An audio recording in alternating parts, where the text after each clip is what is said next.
A service of KIBMradio.com, the Internet's home for an all-old-time radio.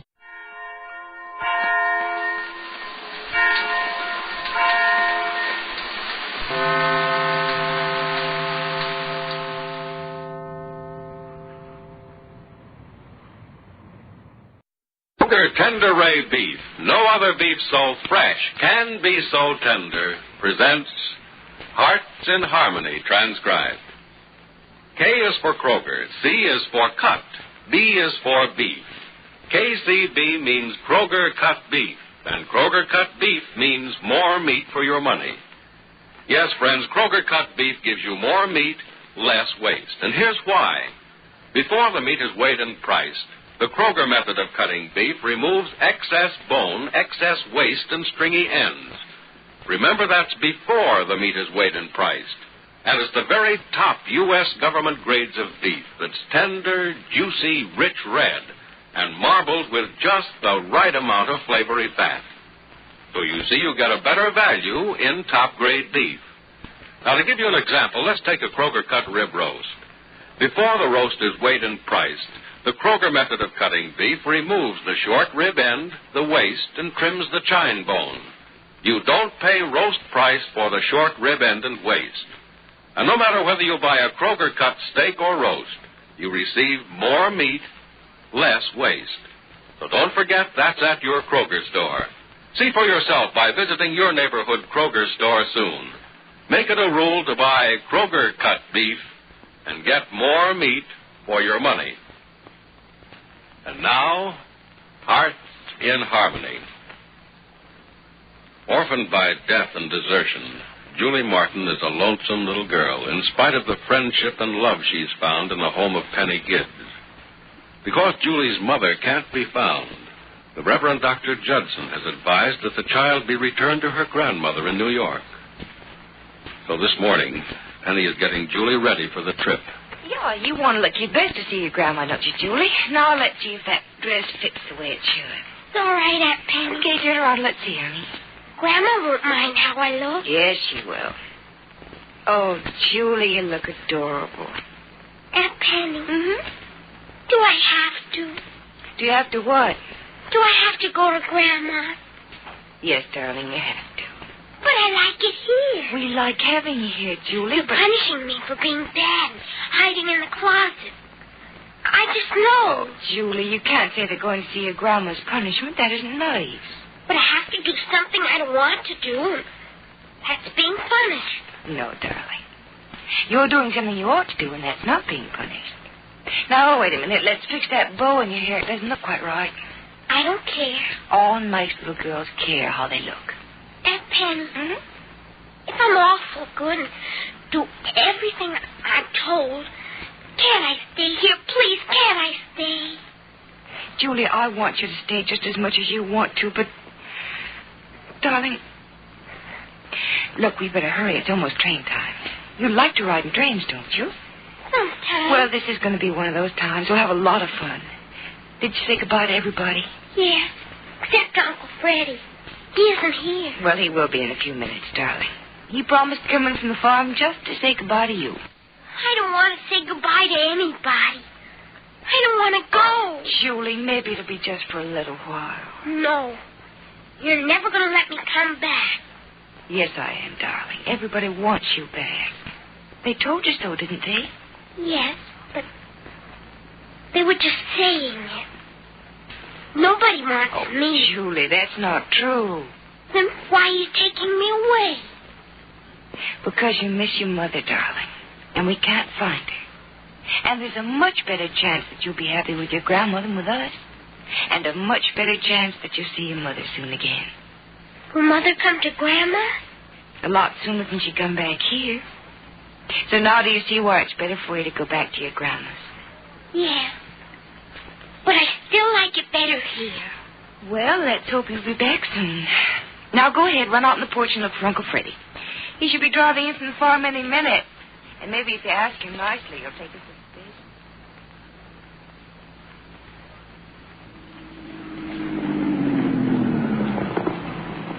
Hi there, Julie. Uncle Freddie!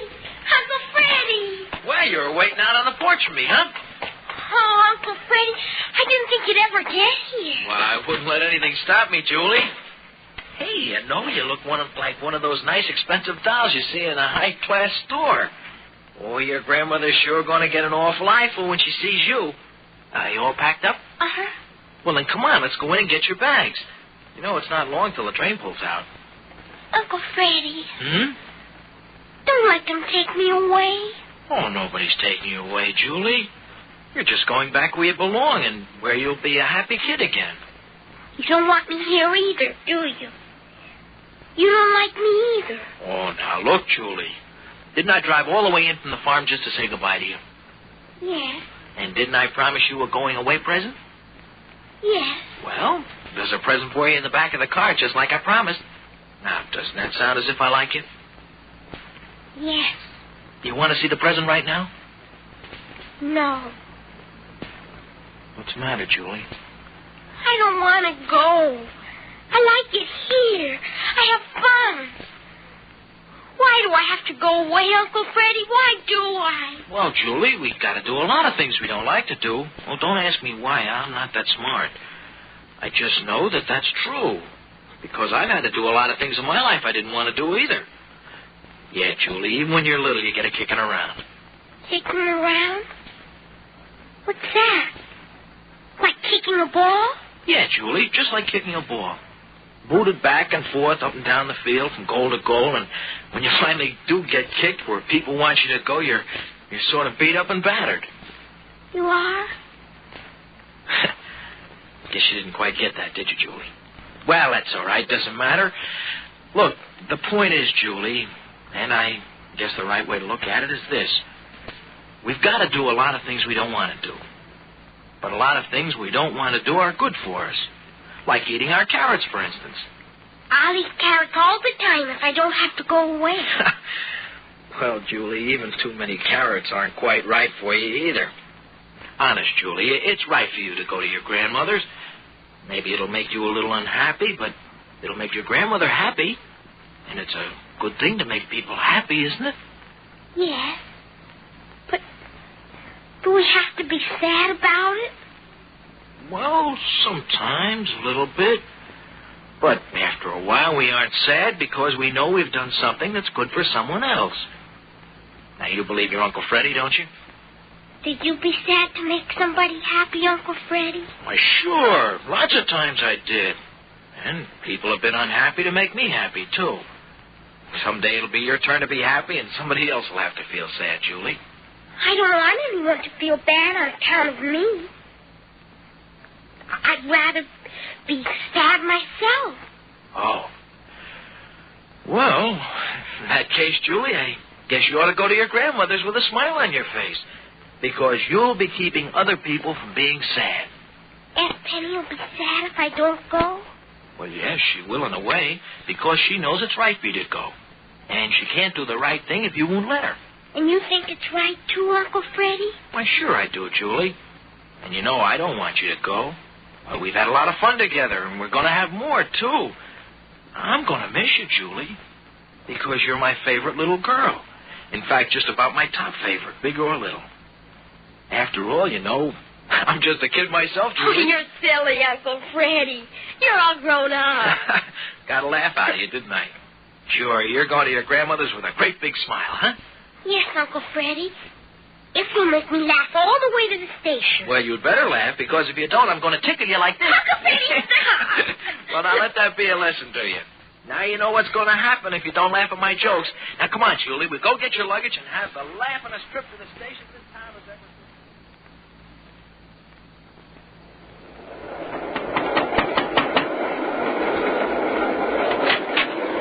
Yes? Oh, Mrs. Brennan? Yes, I'm Mrs. Brennan. Julie, what are you doing here? Hello, Grandma. Mrs. Brennan, I'm Penny Gibbs. Why, I'm glad to know you, Miss Gibbs, but well, won't you come in? Thank you. Julie, aren't you going to kiss your grandma? Yes. Well, thank you, Julie. You look lovely, my dear. You must excuse the looks of my rooms, Miss Gibbs. I haven't been well, and I can't afford help. Oh, please don't feel you have to make any apologies. Oh, you seem surprised to see us. Didn't you get my telegram? No, I didn't. Oh, well, then I guess I have a lot of explaining to do. Well, sit down, won't you? Yes, thank you very much. Julie seems well. You've obviously taken good care of her. I want to thank you so much. We loved having her with us, Mrs. Brennan. But she's missed her mother so much. Oh? She hasn't been very happy without her. And I was advised that since we can't find her mother, she'd be somewhat happier here. Mrs. Brennan, have you heard from Peg? No, I haven't. Not a word, and I doubt if I will. I'm sorry about the noise, Miss Gibbs. The elevator's a nuisance, isn't it? I understand when you get used to it, you don't even hear the noise. No, I don't, but it's... You can't mean you're bringing Julie here to live with me, do you, Miss Gibbs? I'm sure she'll be happy here, won't you, Julie? Yes, Aunt Penny. Julie, did you misbehave? Did I, Aunt Penny? Oh, darling, you most certainly did not. Mrs. Brennan, Julie's actions have been such that I've been advised that this is the proper place for her. I wouldn't call it proper at all. Does this look to you like the kind of place in which to bring up a little girl? Yes, but Julie seemed so happy here before. Only because she knew nothing better than playing in the streets and living in this dismal place I call a home. I'm a poor woman, Miss Gibbs. Even alone in this place, I can hardly make both ends meet. I can't afford to feed another mouth or clothe and house another person. Yes, Mrs. Brennan, Julie belongs here with you. You're the only family she has. Well, if I'm the only family she has, she doesn't have much, does she? You must try to understand me, Miss Gibbs. It isn't that I don't love the child. I do. I love her so much, I'd prefer to give her up to someone who can do something for her than to keep her and be able to give her nothing. Yes, but she doesn't need very much. She doesn't ask for anything. She needs the out-of-door, sunshine, the ground to play in, fresh air, a pleasant home, a pleasant room, good food, and healthy and happy companions. And I can't give her any of those things. She can't stay here. She must stay here, Mrs. Brennan. You have to take her. Because she's my responsibility? She's not. She's her mother's responsibility, not mine. And her mother deserted her. Deserted her for better things for herself, I'm sure. But the desertion meant better things for Julie, too. I won't have the child here. Suppose I helped with money. Would that Do make I any have easier? to make myself any clearer, Miss Gibbs? This is no place for a normal, healthy child. And there is no place for her here. There never was. I kept her only because I didn't know what else to do. And I wouldn't put her in a home. But if you leave her with me now, I will put her in a home. I promise you. I see. Julie. Yes, Aunt Penny. Darling, would you like to come back to Rossville and live with me? Oh, yes, Aunt Penny, yes. Grandma, make Aunt Penny take me back with her. Please make her do it, will you? Is Julie Martin going to go back to Rossville and become a permanent member of Penny's family? Is Penny, who can't find happiness of her own, destined to bring happiness to this lonesome little girl? Be sure to listen to the next dramatic episode of Hearts in Harmony. KCB. KCB. KCB means Kroger Cut Beef, and Kroger Cut Beef means more meat for your money. Yes, Kroger Cut Beef gives you more meat, less waste. That's because before the meat is weighed and priced, the Kroger method of cutting beef removes excess bone, excess waste, and stringy end. You get more meat, less waste in Kroger Cut Beef. It's top U.S. government grades of beef, tender, juicy, rich red, and marbled with just the right amount of flavory fat. So visit your neighborhood Kroger store and buy your favorite cut of beef. If you can get a Kroger cut sirloin steak, you'll notice that before the steak is weighed and priced, the Kroger method of cutting beef removes the stringy end, the waste, and the excess bone. Remember, whether you buy a steak or a roast, Kroger Cut Beef gives you more meat for your money. But remember, ladies, you can buy a Kroger Cut steak or roast only at Kroger stores. Make up your mind right now to visit your neighborhood Kroger store without delay. Your Kroger meat man has just the cut of beef you want. It's delicious and juicy. It's top-grade beef that will thrill your family. Make it a rule to buy Kroger Cut Beef and get more meat, less waste, which means you get more meat for your money at your Kroger store. Listen again tomorrow, same time, same station, for another exciting transcribed chapter of Hearts in Harmony.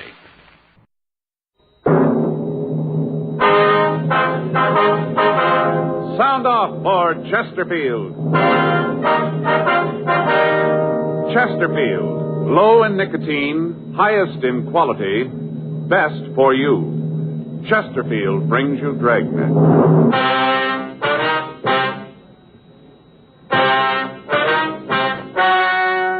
Ladies and gentlemen, the story you are about to hear is true. The names have been changed to protect the innocent.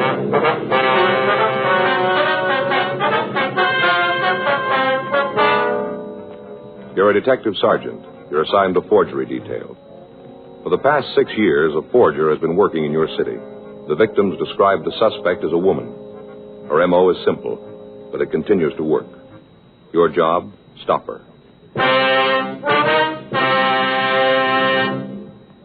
Smokers by the thousands are now changing to Chesterfield. No wonder. More and more smokers are learning this fact for themselves. Chesterfield, low in nicotine, highest in quality. A published fact proved by chemical analyses of the country's 6 leading cigarette brands. Chesterfield, the only cigarette ever with a record like this. Regular or king size, Chesterfield is best for you.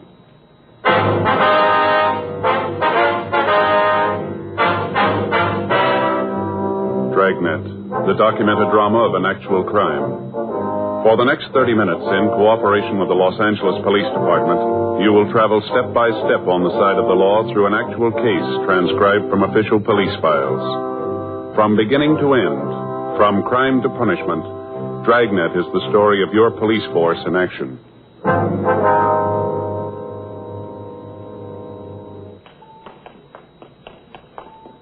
It was Friday, September 18th. It was warm in Los Angeles. We were working the day watch out of forgery detail. My partner's Frank Smith. The boss is Captain Welch. My name's Friday.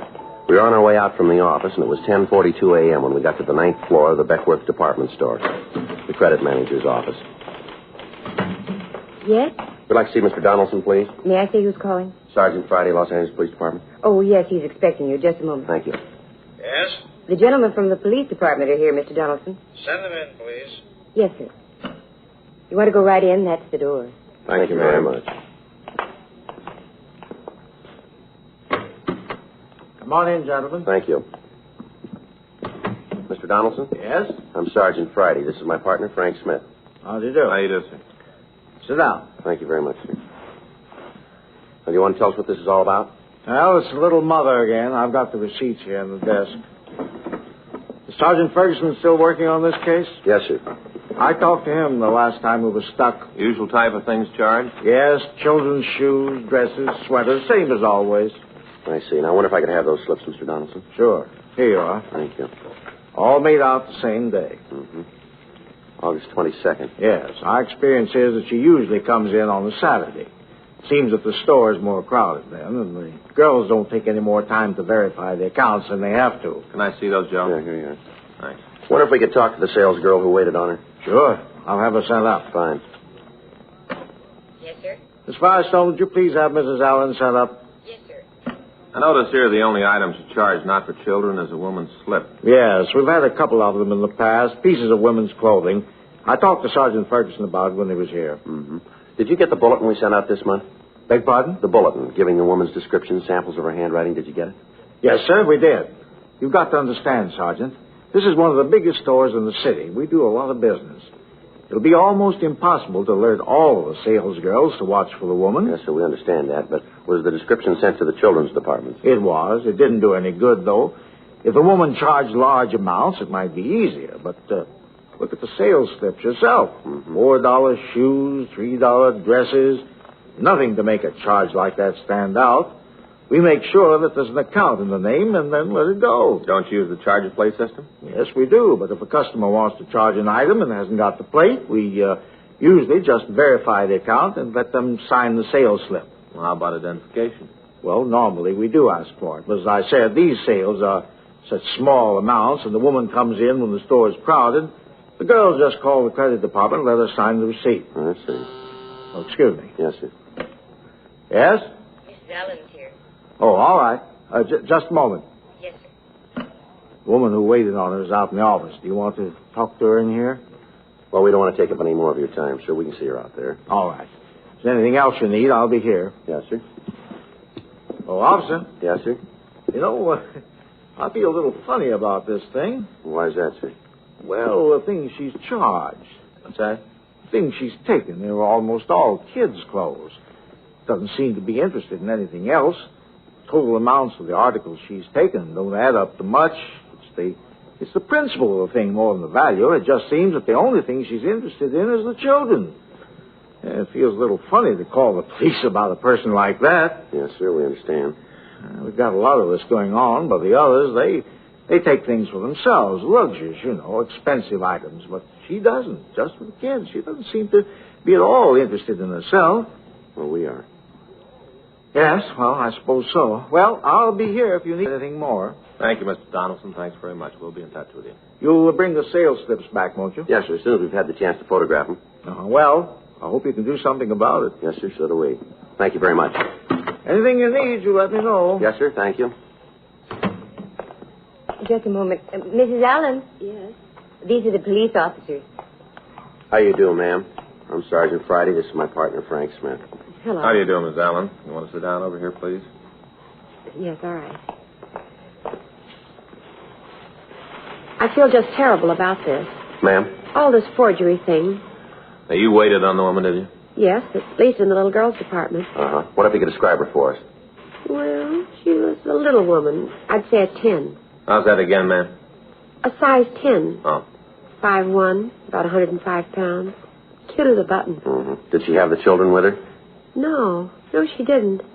I thought it was a little funny at the time, but as I say, we were so busy with the school rush that afternoon that none of us girls had a chance to really think about anything. Yes, ma'am. What color hair did she have? Kind of sandy color. Guess you'd call it a blonde. Wore it up in a bun. Back here, Yes, ma'am. The other girls noticed it. Long. Looked nice. Different than all the other short haircuts. Kind of old-fashioned and homey. Yes, ma'am. How was she dressed? Not very well. A little blue hat, dark coat, cloth coat. Collar came up like this, Slash pockets. Nice, but not expensive. I say, ma'am, now, would you know her if you saw her again? Oh, my, yes, sure would. Well, we'd like you to come over to our office and look at some pictures, if you would. All right. I'll have to talk to the floor manager. We'll take care of that, Miss Allen. All right. You think that you might have a picture of her? We don't know. I kind of hope not. Ma'am? I hope you don't have a picture. I guess it's a little sinful to even think of it, but she had a reason for what she did. I'm sure of it. Why do you say that, Mrs. Allen? Officer, I've been selling for a long time. I met a lot of people in that time. Nice ones and nasty ones. And believe me, this is one of the sweetest people I've ever served. Mm-hmm. I understand that you call her the little mother. Is that right? Well, we don't, ma'am. That's what the newspapers call her. Well, it fits her to a T. Right to a T. Where she bustled around those dresses, looking, testing. She was just like a mother hen trying to find something for her brood. Little doll, cute as a button. She just got to have a reason for what she's doing. Sergeant Friday? Yes, Mr. Donaldson? I'm glad I caught you. I think we've got it. Sir? The little mother is downstairs now.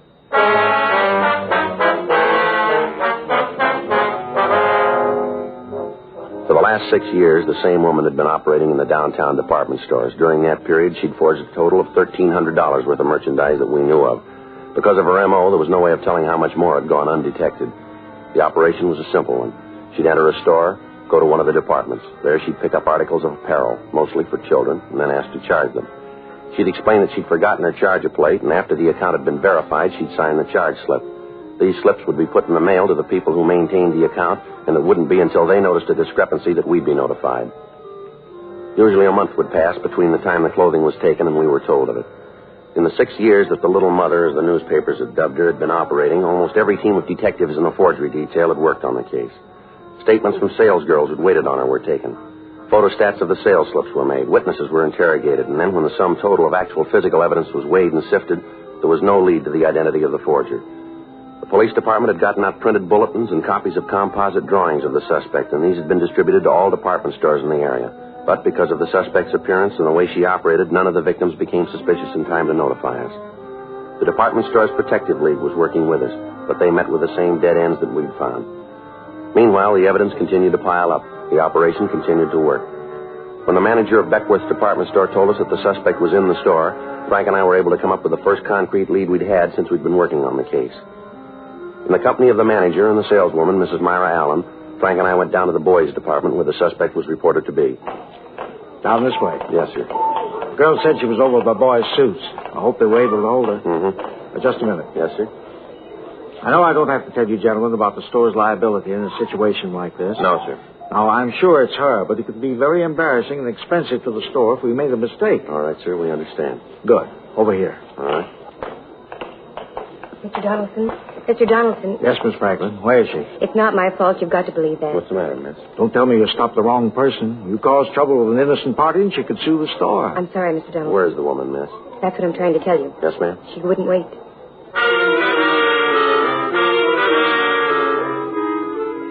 A quick search of the immediate vicinity in the store failed to turn up the suspect. The department store security staff was notified and a watch was put on all of the doors. The credit department was notified and they took action. We checked with the elevator operators. We found one that told us she'd seen a woman who answered the description get in her car. She explained that the woman seemed to be in a hurry and had left the elevator as soon as it had reached the main floor. A further check of the store netted us nothing. The suspect had escaped. In the downtown crowds, it would have been almost impossible to try to find her on the streets. However, an additional broadcast carrying a complete description of the clothing she was wearing was gotten out to all cars in the area. The first good chance we'd had for apprehending her was gone. We had to go back to the legwork and the waiting. 3 months passed. During that time, Frank and I cleaned up a series of counterfeit payroll check cashings. Another 30 days went by without activity for the little mother. There were 4 new sales slips added to the file, but when the leads resulting from these were checked out, we were no closer to her than we'd been 6 years before. Thursday, December 17th, 12:55 p.m. I checked into the office. Joe, that you? Yeah. What do you got? Oh, just talked to Skipper. Yeah. Got a couple of more beefs about the little mother. When did they come in? This morning. Where are they?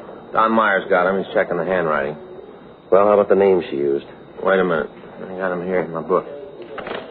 There they are. Mrs. Norris Farrow, Mrs. James Slagle, I guess it is, and Mrs. Ross Neiman. I called the stores and got the information on these people. Did you talk to them? Yeah. Asked all the routine stuff. None of them can think of any friends who matched the description. How about the things she charged? Anything there? No. Usual items. Let's see. 2 pair of Levi's for kids. 1 child's cotton dress. There is one thing different. What's that? Well, I checked the sizes of the clothes. The last bunch of sales slips we had, the dresses were for a 10-year-old. Yeah. This time she bought them for a 12-year-old. Kids are getting bigger, Joe. You know, that's a big help. All we got to do is look for a couple of kids that are growing. Well, I was just trying to help, Joe. No, I mean, it just doesn't seem to be anywhere to go. All the time we've put in, all the people we've talked to, all we got for it is a file drawer all to ourselves on the thing. I get it. Forgery Friday. Who? Yes, ma'am. Mm-hmm. Yes, ma'am. I remember. Where is she now? I see. Yeah, we can be right over. Yes, ma'am. Bye. Bye. Oh, we got it. What do you mean? That was Mrs. Allen. Remember the sales lady over at Beckworth's? Oh, yeah, I think I do. What'd she have to say? Told me she's having lunch in the restaurant at the corner of Jackson on Hill. Yeah? Our suspect's sitting next to her.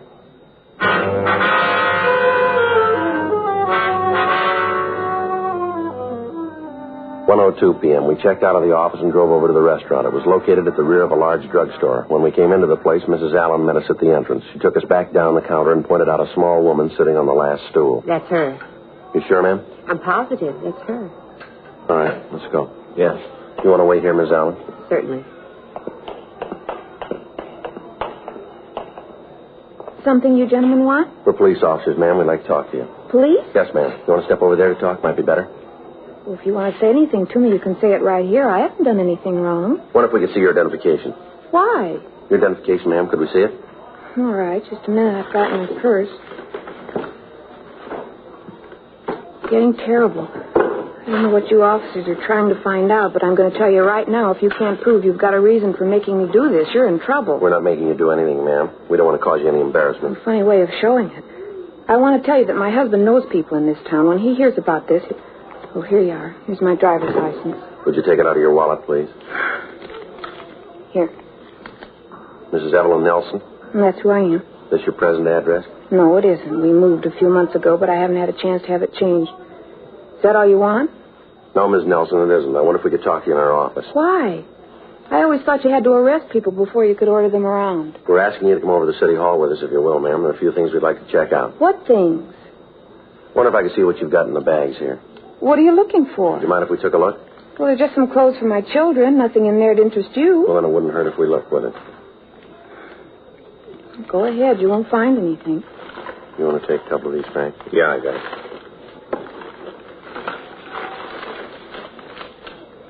Well, what about it? Did you find anything wrong? Maybe a gun? No, ma'am, but I wonder if you could explain this. What's that? This charge slip here, signed by Mrs. Ross Neiman. Well, certainly that was probably in the bag when I bought the things. I don't know anything about it. All right, Ms. Nelson. Afraid we're going to have to ask you to come with us. On what charge? Suspicion of forgery.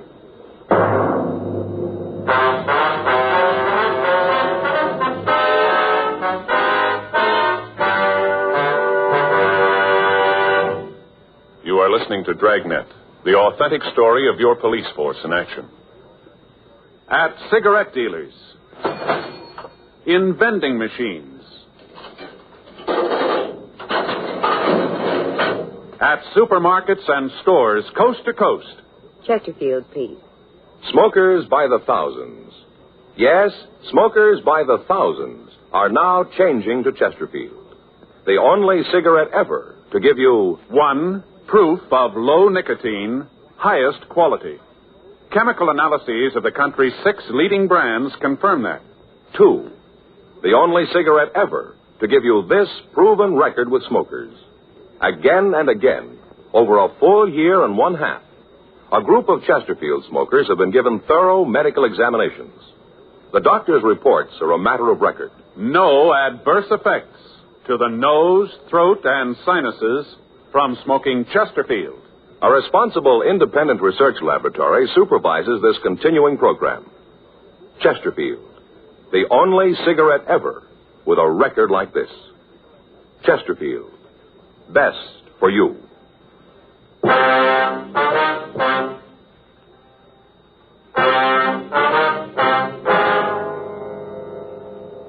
We returned the suspect to the city hall for questioning. While Frank checked her name through the files, I tried to get her to talk. For 20 minutes, her attitude was one of surprise, and she answered the questions I put to her with indignance. Finally, she lapsed into silence and wouldn't reply at all to further interrogation.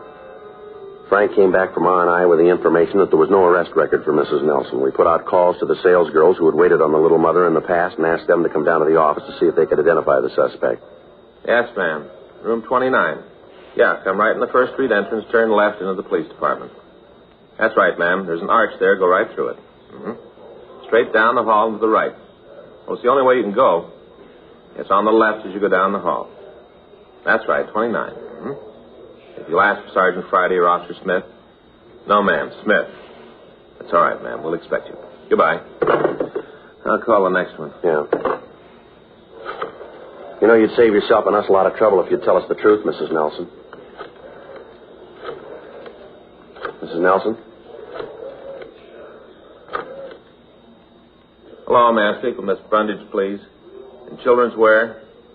Yes, ma'am, I will. Hang up the phone. Beg your pardon? You don't have to go through this anymore. All right, ma'am. You want to tell us about it? Mrs. Nelson? I only did it for them, the kids. I didn't want to. How do you think I felt when I knew I was stealing? How do you think I felt? You want to go ahead? My husband, Paul's a good man. What he's done, he thinks is right. I can't quarrel with him. But he doesn't know. He doesn't understand. It isn't that he doesn't love the kids. He does. He really does. It's just that he doesn't understand. You can see that, can't you? He doesn't understand about them. Do either of you have a handkerchief? I came away this morning without one. Yes, ma'am. Here you are. Thanks. You want to go ahead, please? All his life he's worked. Put in long hours without a thought of what he was doing to himself. Every nickel he made was put away so he'd be able to feel secure, so he wouldn't have to worry about anything.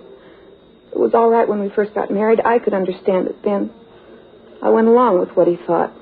But the last few years, it's gotten to be an obsession with him.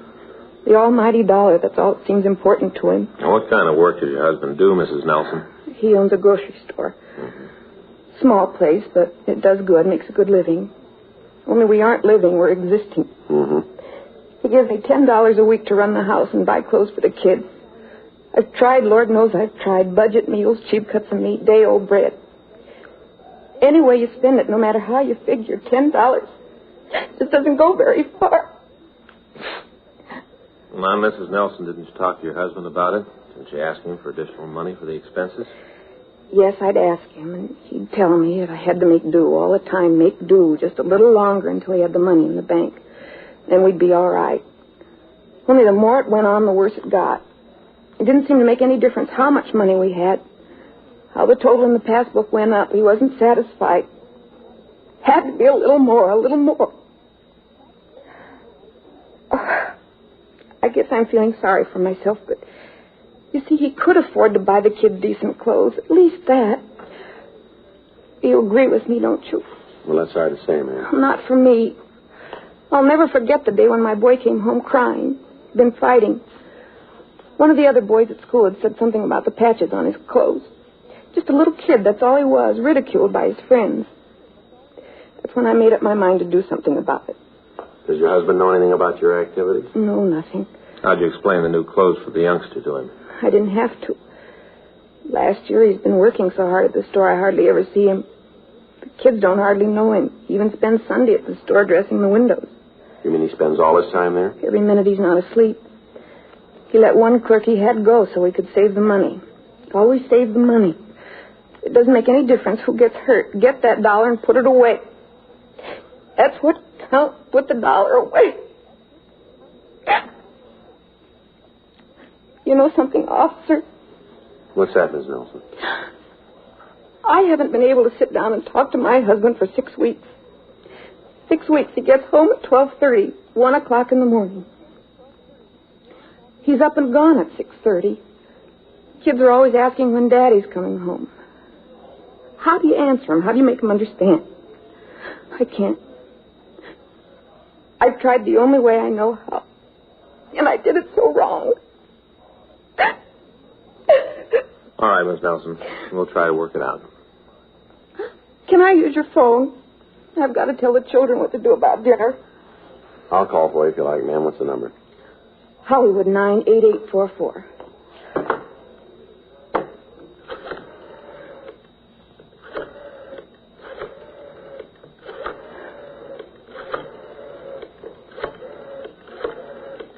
Where's your husband now, Miss Nelson?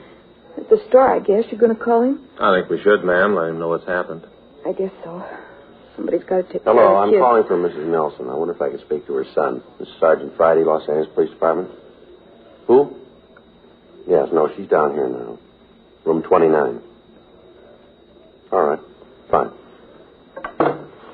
Was that my boy? I wanted to talk to him. No, ma'am, that was your husband. He's on his way down here.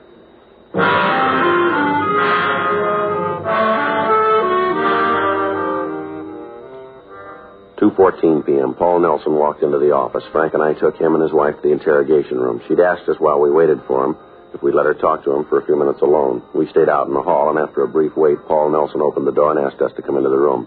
His wife had evidently told him the full story because he was visibly shaken. He walked over to his wife and sat down beside her. Well, I guess I've really done it, haven't I? What do you mean, sir? I've really ruined everything. My home, my kids, everything. All the time it was happening, I never knew it, never had an idea. Don't blame yourself too much, Paul. But I should have known. I should have seen it myself. Even when you tried to tell me, I was too busy to see it, too wrapped up with the business. It wasn't for me, Paul. It was for the children. It doesn't make any difference who it was for. I'm the one who caused it. I'm the one. It's my fault. I'm sorry, Evelyn. How can I ever make it up to you? Don't think about that now, Paul. It won't do any good. What's been done can't be changed. How about it, officer? Sir? What happens now? Well, your wife is going to be given a preliminary hearing. She'll have the chance to plead guilty. If she does, the court will decide what to do. What's the punishment for what she's done? Well, according to Section 473 of the Penal Code, it's imprisonment in the state penitentiary for 1 to 14 years or for not more than a year in the county jail. Is there any way out of it? What do you mean? Any way of getting Evelyn out of it? If I went to the judge and told him why she did it, if I told him it was my fault, would that make a difference? I don't know. I'd be up to the court. But I could try. Yes, sir. If I paid the money back for all the things she's taken, I can afford it. I could go to the stores and pay them. Maybe they'd feel different then, huh? I could make it up to them. Everything would be all right. Well, it's been going on for 6 years, you know. But if I did pay the stores back, it'd make it up to them, wouldn't it? Maybe, but how about your wife? What? How are you going to make it up to her?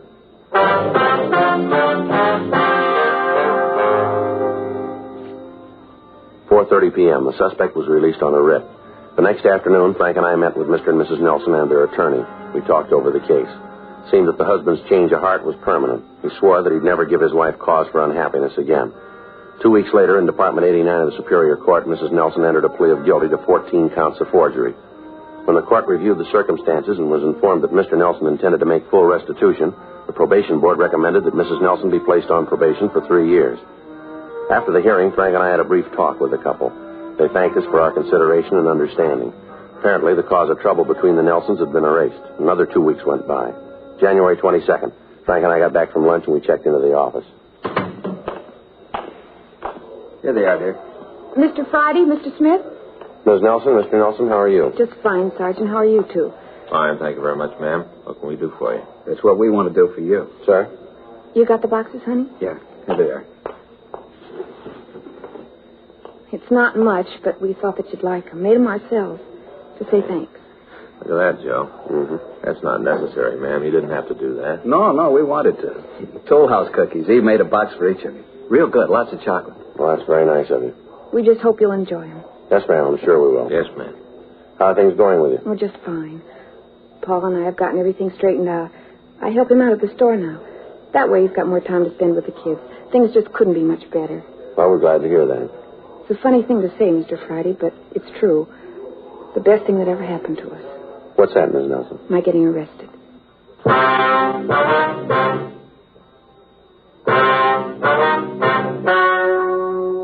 story you have just heard is true. The names were changed to protect the innocent. On January 8th, a meeting was held in the county probationer's office in and for the county of Los Angeles, state of California. In a moment, the results of that meeting. Now, here is our star, Jack Webb. Thank you, George Fenneman. Friends, we've been getting letters from people all over the country telling us that they've switched to Chesterfield. And just as I've been telling you, thousands of smokers are changing to Chesterfield because only Chesterfield gives proof of low nicotine, highest quality. That's why I recommend you try them today. Regular or king size, you'll find Chesterfield best for you.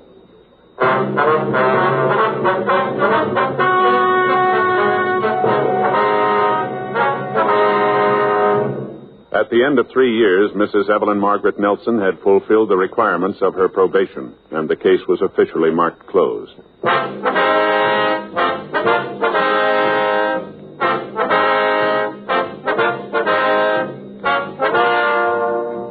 You have just heard Dragnet, a series of authentic cases from official files. Technical advice comes from the Office of Chief of Police W.H. Parker, Los Angeles Police Department. Technical advisors, Captain Jack Donahoe, Sergeant Marty Wynn, Sergeant Vance Frazier. Heard tonight were Ben Alexander, Vic Rodman, Joyce McCluskey. Script by John Robinson. Music by Walter Schumann. Hal Gibney speaking. Watch an entirely new Dragnet case history each week on your local NBC television station. Please check your newspaper for the day and time. Chesterfield has brought you Dragnet, transcribed from Los Angeles. Have you tried new cork-tipped Fatima? It's the smooth smoke. Here's why. New Fatima tips of perfect cork, king size for longer filtering, and Fatima quality for a much better flavor and aroma. Remember, Fatima has the tip for your lips. Try new Fatima. See how smooth it is. Fatima is made by the makers of Chesterfield, Liggett & Myers, one of tobacco's most respected names.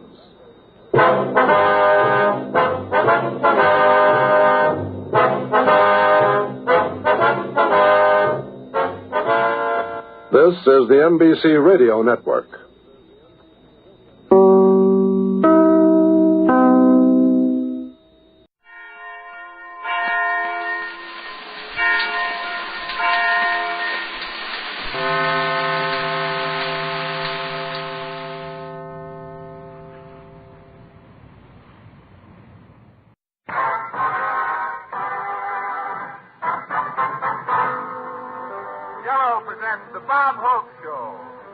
live direct from Hollywood with Les Brown and his band of renown.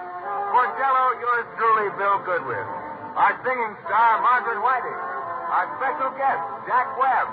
And here he is, Bob Hope.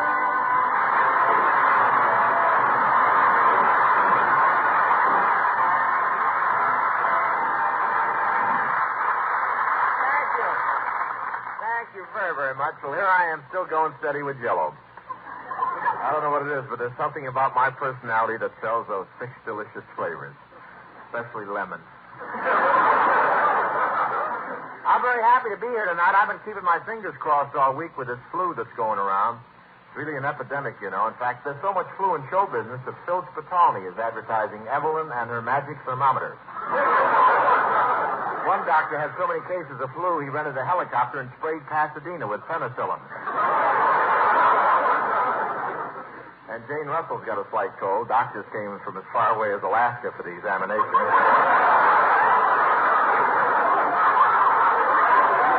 I was right there with my stethoscope. I was hoping for a quarantine. And, you know, everyone thought Marie Wilson had the flu because she bought a couple of handkerchiefs with her to the studio. But it turned out they were her costume. If she gets the flu now, she's really in trouble. And those cold germs are everywhere. On the Lawrence Welk show, that bubbling music is now done with Alka-Seltzer.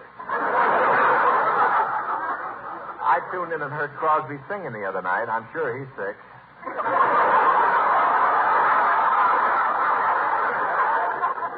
And people are staying home on account of this epidemic. There's so few cars in the streets, it disrupted traffic on Sunset Boulevard. To have an accident now, you have to make an appointment. And I hear that Phil Harris is flat on his back. Of course, with Phil, that doesn't necessarily mean anything. It could just be hardening of the old Forester. Phil Harris really does have an ailment, you know. He has termites. He got them from breathing in too much sawdust. I got the sniffles and rushed to Hollywood Hospital last night, and I must have gotten in the wrong entrance. At 3 a.m, a nurse woke me up and said, "Congratulations, it's the 7-pound boy." But there's one sure remedy for flu. You drink a glass of hot lemon juice while breathing into a paper bag with a belladonna plaster on your back, and at the same time you inhale menthol in your nose while you keep your feet in a hot mustard bath. On second thought, it's easier just to go.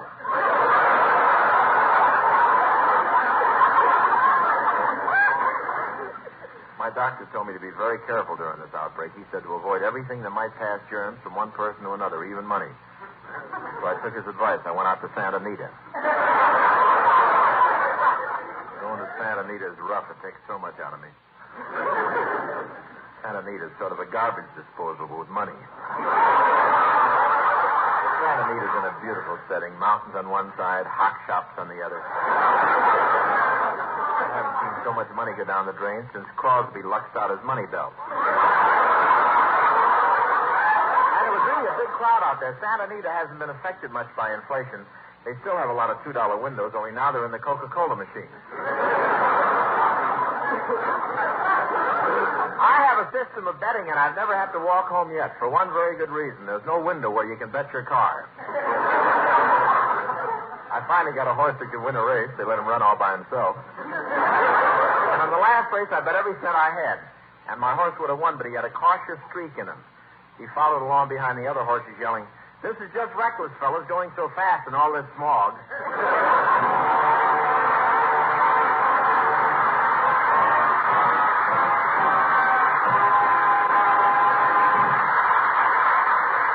Don McNeil. Say, Bill. Yes, Bob. Bill, what's that string tied around your finger for? String? What string?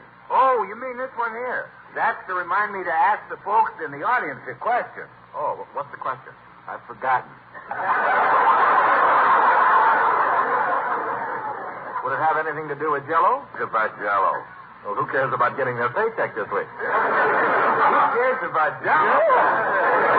Everybody cares about Jell-O, Bob, and I'll tell you something that folks like extra special. And that's those wonderful Jell-O salads. Which reminds me of my question. And that is? Folks, have you served a Jell-O salad? Now we're going. Now we're moving. Have you served a Jell-O salad lately? If you haven't, your family is missing out on a real meal snapper-upper. Real meal snapper-upper? Yeah. Bill, what kind of language is that? What you mean is that the crisp, refreshing flavor of a shimmering Jell-O salad is just the thing to add that piquant, delicate touch that transforms a run-of-the-mill dinner into a gourmet's delight.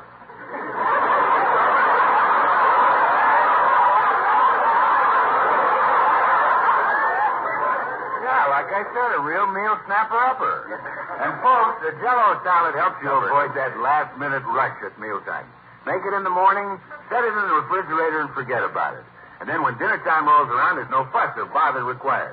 All you have to do is set that cool, colorful Jell-O salad on the table and let the family do the rest. Yeah, and gals, you'd better get your own share early, because take my word for it, once the kids get at that Jell-O salad, man, it goes. Well, they eat it all. Huh? Bill, my kids even eat the shimmer. So take a hint, gals. Make a Jell-O salad for your family tomorrow.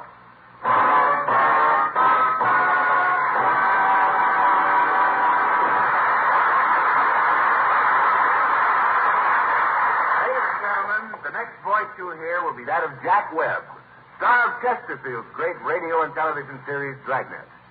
Tonight, in his role as Sergeant Joe Friday, he will take us step by step through the investigation of a criminal case.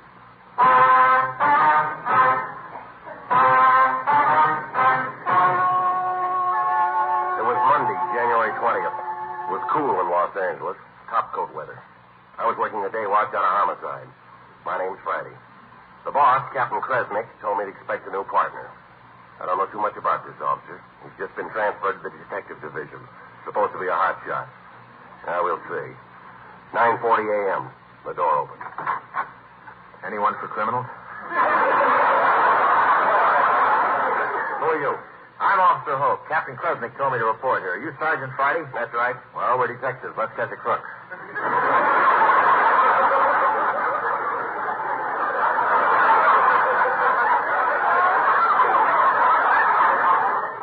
I got my badge, my blackjack, my handcuffs, my gun, and a bus ticket to San Diego.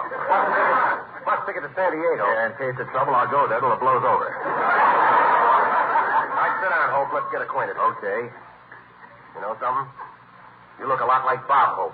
I can't help it. I was in an accident. Now, it's a pretty fair patch-up job. Hope, where you been working in the department? I was in uniform in the traffic detail. That's all. I was pretty good at it, too. I handed out 3,000 parking tickets a day. 3,000 a day? How could you do that? I put the tickets on the cars before they left the factory.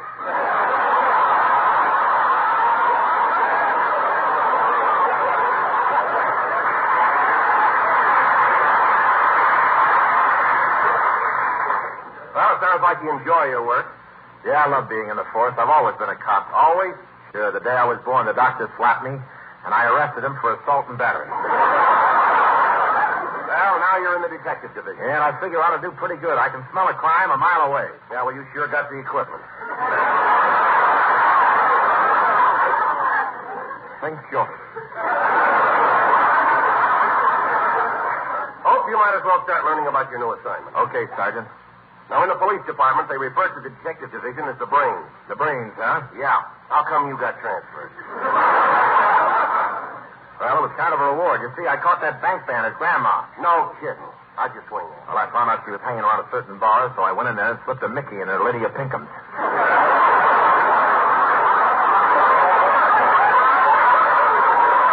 Nice work. It was a real struggle taking her in. I got hurt. You did, huh? Yeah, I backed into one of her knitting needles. When I was questioning her, I had the feeling she kind of went for me. Yeah, you'd make a lovely couple. Well,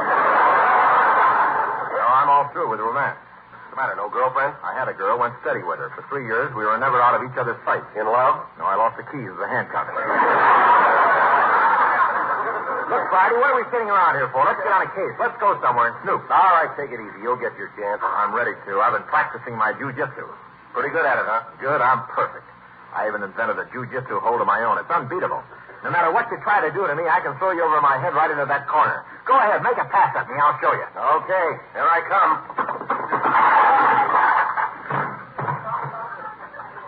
Well, don't just stand there. Pick me up. Now, you listen, Hope. I don't mind you being a beaver, but there are a couple of things. I'll get it. Homicide Friday. Yeah. Yeah. How long ago? Yeah. Okay, got it. What is it? Guy just been found dead. 16 Connolly Street. Looks like murder. Let's go.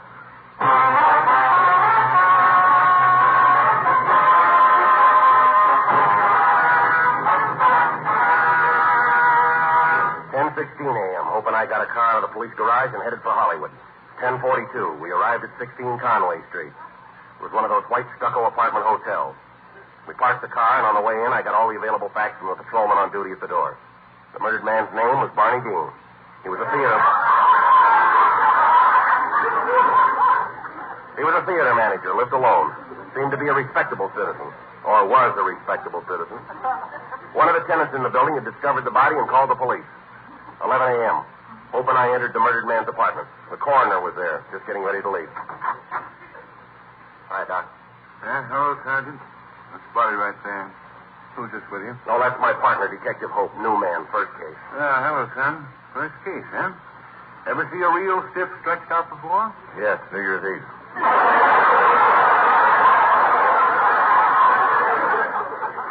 Who was it? Who was it? Me. Say, Doc, you any idea of the cause of death? Well, he was struck from behind with a blunt instrument, causing the collapse of the posterior section of the cranial cavity, cutting the vascular system and splintering the medulla oblongata. I'd like to see the Blue Cross plan fix that.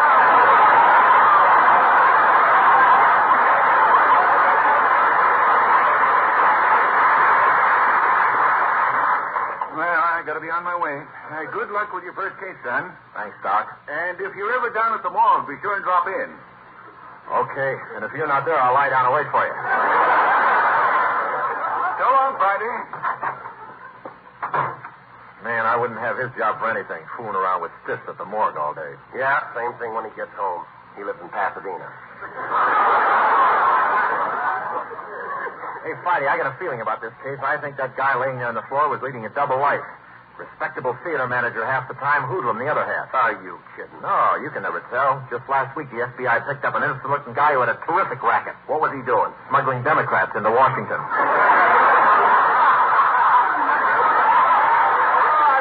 Friday, sorry. Sometimes my sense of humor almost gets away from me. Yeah, well, you can't blame us for trying. All right, we got work to do here, Hope. Grab this tape measure and take some measurements. I'll write them down. Right. Here we go. Distance from body to floor, 11 feet. 11 feet.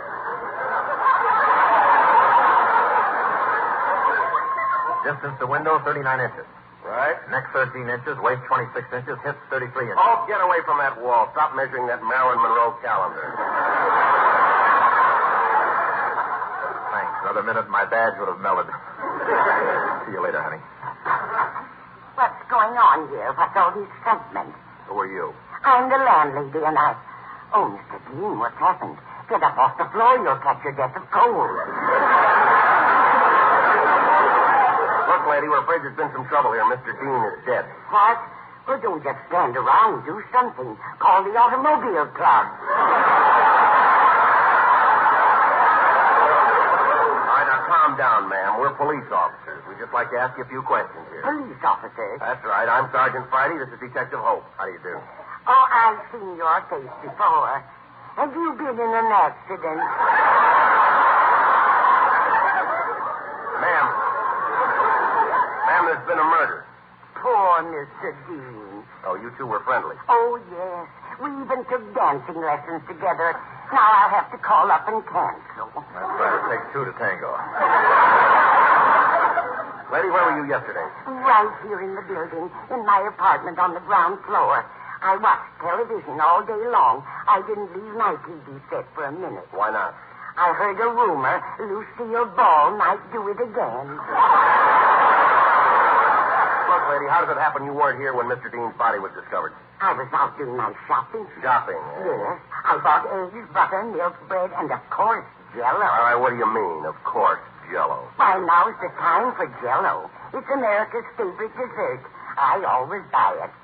Jell-O has a delicious, fruity, rich flavor. And it's so easy to prepare. Oh, goodness me, nobody should be without it. I'm never without it. I sleep with my head between two bowls of Jell-O. Just lie there all night long, quivering. All right, I'll handle this, Hope. Okay, Friday. Now, let's get this straight, ma'am. You say you've been down at the store buying Jell-O. That's right. Strawberry, raspberry, cherry, orange, lemon, and lime. How does her alibi sound to you, Hope? Delicious. Now we'll have to check her story. How do we know she was out buying Jell-O this morning? I'd be a fool not to. After all, Jell-O is such a delicious, delicately flavored dessert, and so colorful. You can make wonderful salads with it. And what's more, Jell-O is economical. You save money when you buy Jell-O. How about this, a long-playing landlady? Are you taking notes on this, Hope? Sure, I've got 3 pages full. All right, let's hear them. Okay, here's page 1. Remind Dolores that now is the time for Jell-O. Page 2. Try Jell-O salad for Saturday lunch. Page 3. Get new combination lock for the Jell-O cupboard. A new combination lock? Yeah, the other night I found one of the kids standing by the Jell-O cupboard, sandpapering his fingertips. Oh, you're some detective. Hope you'll never learn how to catch a crook. No, but I sure know how to hold a sponsor. All right, come on now. Let's get on with this investigation. Lady, so far all we have is your word that you were out shopping this morning. That's not good enough. Can you prove that? Why, sure. I've got the proof right here in this shopping bag. Now, let's see it. There. Yeah, looks like Jell-O to me. Looks like money to me. That's all, ma'am. We won't need you anymore. Thank you. Bye, Mr. Friday. Bye. Bye, Mr. Hope. Goodbye. Bye, Mr. Dean. Don't wait for an answer. There's a nice old character. Yeah, a real cool Grandma Moses. Well, we got work to do here. Yeah, let's go downtown and report.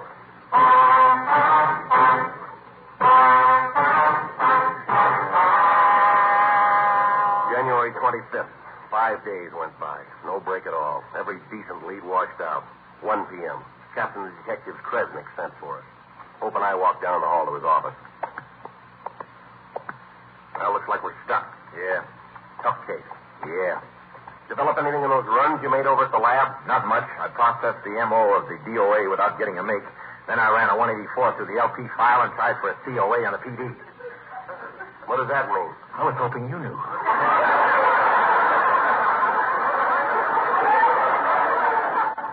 Well, here we are. Let's go in and get it over with. Come in. Captain? Well, Friday, Hope, what about it? 5 days have gone by. You haven't made any progress. Now, this case is a Lulu. Not one decent lead. Well, there was some evidence. What about the fingerprints found on the scene? They turned out to be Officer Hope's, sir. There were some footprints. Officer Hope's, too, sir. And a handkerchief. Officer Hope. Well, what about the pretty blonde girl in the silk wrapper across the hall? Well, I'm not on duty all the time, you know. Well, we'll keep trying, Captain. Just give us a few more days. We'll break the case. We've got to have action. The pressure's on. Yes, sir? The mayor's on the commissioner's neck, the commissioner's on the chief's neck, and the chief's on my neck. If the top man can juggle, it's a wonderful act. All right, let's go, Hope.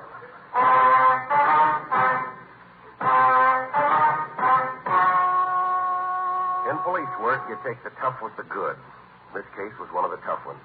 But just when it looked bad, we got a break. Through an informant, we learned the murdered man had a girlfriend. She was a singer in a joint over on the east side, the Kit Kat Club. 11:31 p.m. Hope and I got a squad car and headed for the Kit Kat Club. Down through Lower Main Street, the toughest section of L.A. Not very classy, is it? Skid Row. Cesspool of the city.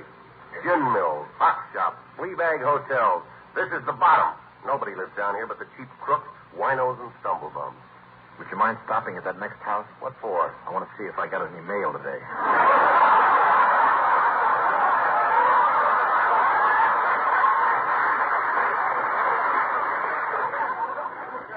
You know, I wouldn't be surprised if you weren't kidding. I can always tell a wino by the way he walks on his heels. Careful or I'll breathe on you. But I really did live in a tough section like this when I was a kid. I'd be a member of a gang of pickpockets right now, except my mother wouldn't let me join. Well, you were smart to listen to her. I had to. She was the boss of the mob. There's the place in the corner, the Kit Kat Club.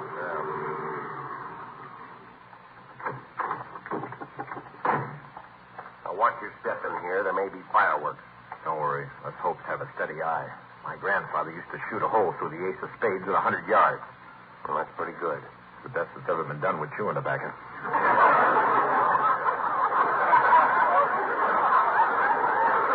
All right, here's the door. You go first. You're the sergeant. You go first. All right, come on. Hey, mister, you the manager of this place? That's right. What? Oh, Officers, so step up to the bar. I'll pour you boys a drink. Oh, no, thanks. No, thanks. No, thanks. Well, just a little one.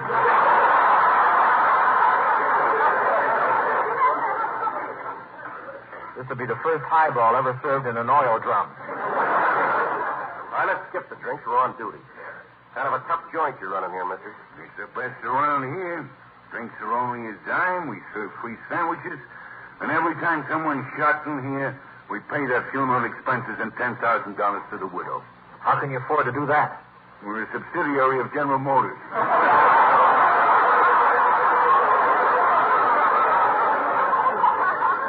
Now, look, we want to talk to a girl you got working here. Your singer.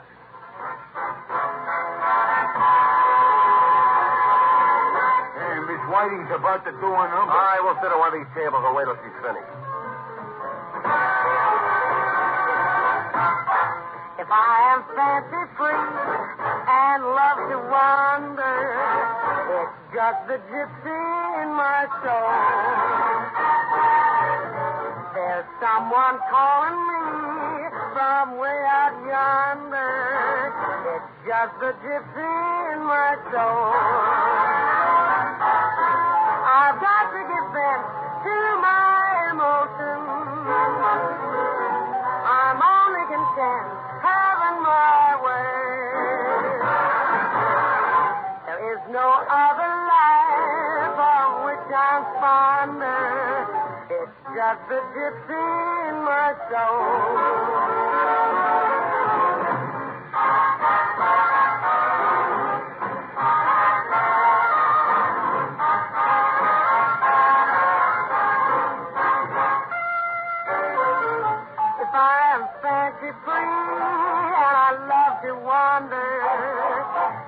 Just the gypsy in my soul. There's someone calling me from way out yonder. It's just the gypsy in my soul. No cares, no strings. It's gonna have wings. That's why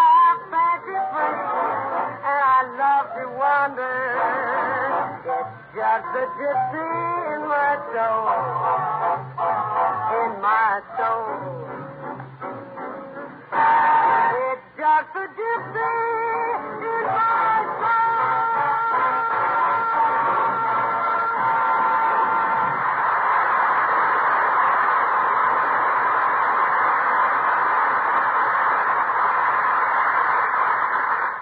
Oh, Miss Whiting? Yes.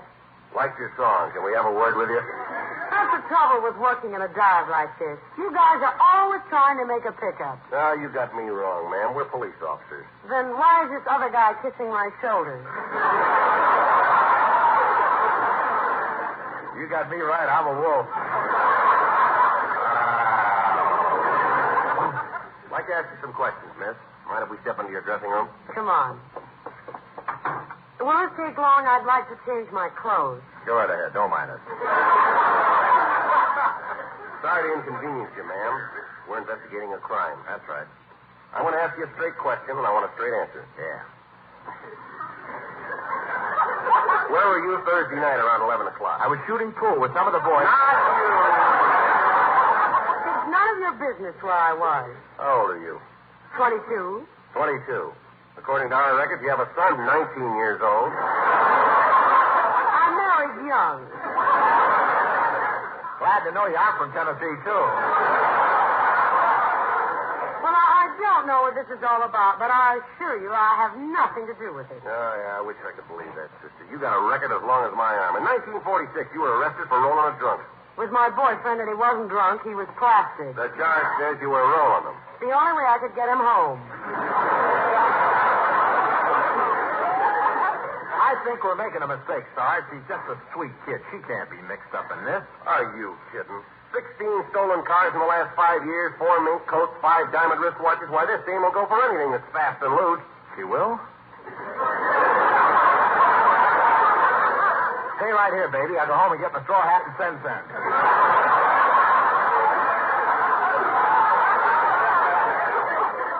Now, you listen, sister.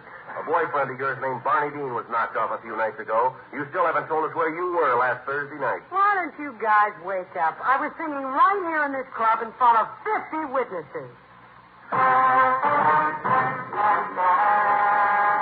We checked the girl's story. It was true. Another lead gone. We reported back to headquarters. 12:25 a.m. We entered Captain Kresnick's office. All right, you said you had something. What is it? I broke the case, Captain. You did? Well, we couldn't get it because it's so obvious. Now, think back. Everything points to one man. I hate to say this, Captain. The guilty man is one of us. He just joined the force.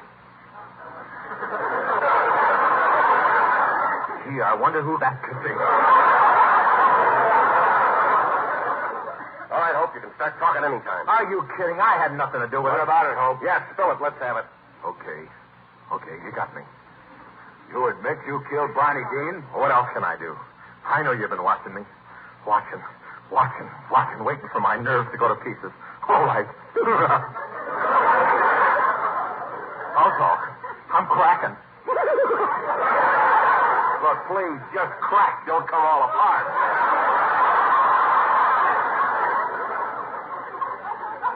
Sorry, I didn't mean to be messy. Hope, how did you know Barney Dean? Well, he was the manager of the Paramount Theater where our new picture, The Road to Bali, is playing. I have to kill him. Why? Because he did a terrible thing. What? He did a horrible thing. Well, what was it? An awful, unforgivable thing. He deserved to die. Oh, stop this, Hope. What did he do? On the marquee of his theater, he put Crosby's name ahead of mine.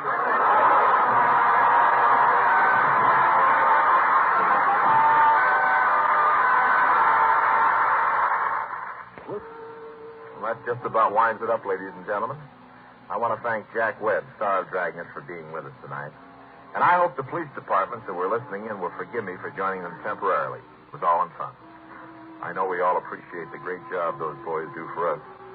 Every man who wears the badge of law risks his life for us every morning when he goes to work. These are the guys who hold the line on the home front, protecting our children, our homes, our community. They deserve all the support we can give them. Thank you.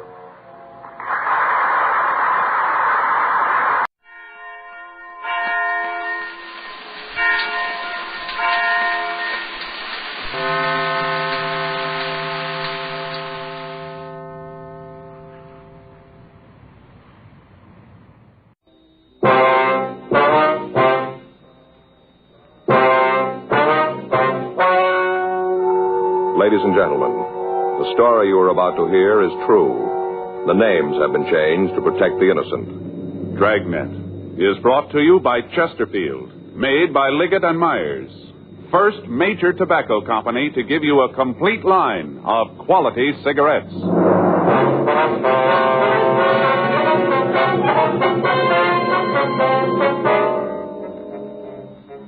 You're a detective sergeant. You're assigned to robbery detail. 2 hold-up men have been operating in your city. You've got descriptions of the men and of the car they're driving. Your job, get them. Smokers by the thousands are now changing to Chesterfield. No wonder. More and more smokers are learning this fact for themselves. Chesterfield, low in nicotine, highest in quality. A published fact, proved by chemical analyses of the country's 6 leading cigarette brands. Chesterfield, the only cigarette ever with a record like this. Regular or king size, Chesterfield is best for you.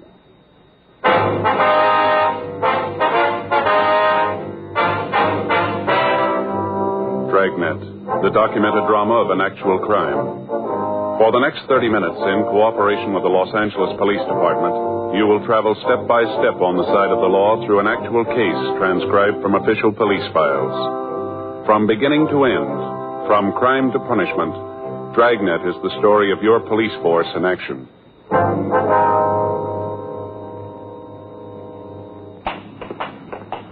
It was Tuesday, April 14th. It was warm in Los Angeles. We were working the day watch out of robbery detail. My partner's Frank Smith. The boss is Chief of Detective Thad Brown. My name's Friday. We were on our way out from the office, and it was 10:46 a.m. when we got to the corner of Calhoun Street and Van Nuys Boulevard. The Universal Hobby Shop. Yes, sir. What can I do for you? We'd like to see Stanley McGowan, please. Oh, Stan's not in right now. Anything I can do for you? When do you expect him? It shouldn't be long. He just went out for some coffee. Hey, sure there's nothing I can do? No, sir. You know where he went? No, I don't. Probably up the street. He'll be right back, though, if you want to wait. All right, fine. Pull up a couple of those stools. Make yourself comfortable. Thank you. You mind if I go ahead with this? I'd like to get it finished this afternoon. No, sir. You go right ahead. Pretty jazzy deals. You seen them? What's that? Hey, these boat models. Put them in a bottle. Oh, yeah. Mm-hmm. This is a new one. Just came in. Take a look. Jean Lafitte's boat. Pretty, isn't it? How's that? Lafitte, the pirate, you know. Oh, yeah. How do you get it inside the bottle? Well, the bottle comes in two halves. It's cut apart lengthwise. Here you put the boat in and glue the halves together. There are a couple all finished over there. Look pretty good. Mm-hmm. How long has McGowan been working here? Oh, I guess it's been about 6 months, round in there. You guys friends of his? We want to talk to him. Oh. That's funny about him. What's that? Well, he doesn't seem to have any close friends. Hey, you know, like you could call up and ask a favor from. Never hear him talk about anybody like that. You ever seen any of his associates? Oh, a couple of times when we get ready to close up, there might be a guy waiting for Stan. Most of the time he plays a single, though. I've tried a couple of times to get him out, you know, stop at the bar on the way home, have a couple of drinks. Stan won't have any part of it, plays it single. If you have a car, would you know? Not that I've ever seen. Hey, say, will you hand me that gold paint over there? Yeah, sure. This one? No, the small one there. Yeah, that's right. Here you are. Ah, thanks. And a little bit of this goes a long way. Touch up the tops of the mast here, and she'll be ready to rig. And these friends of his that pick him up, what kind of car do they drive? What are all these questions for? Who are you guys? Police officers. This is Frank Smith. My name's Friday. Cops. Well, what do you want with Stan? He done something? We just want to talk to him. I sure hope it isn't anything serious. I'd sure hate to lose Stan. Is that so? Yeah, he's one of the best riggers we've ever had. There's a couple of his models over there. Take a look. That one in the case, $150, old Ironsides. One of the best boats we've turned out. Stan did that. Sure got a steady hand. And that's what it takes when it comes to rigging, steady hand. Want to go out now, Rudy? Yeah, in a minute. A couple of fellas here want to talk to you. You want to see me? Your name's Stanley McGowan? Yeah, that's right. What's this about? They're cops, Stan. Yeah? This is Frank Smith. My name's Friday. I'd like to talk to you, McGowan. You sure? What about? Might be better if we went out to the car, huh?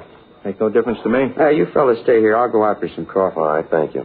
Bring you back some? No. No, thanks. I won't be long. Okay.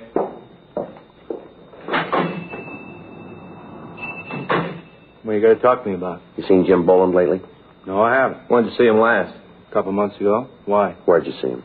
He come in here, wanted to know if I could help him out, give him a job, place to sleep. Did you? No, I told him he could bunk at my place for a couple of days till he got squared away. Nothing I could do about a job. Why'd he come to you? I don't know. I met him at Q. Didn't have much to do with him.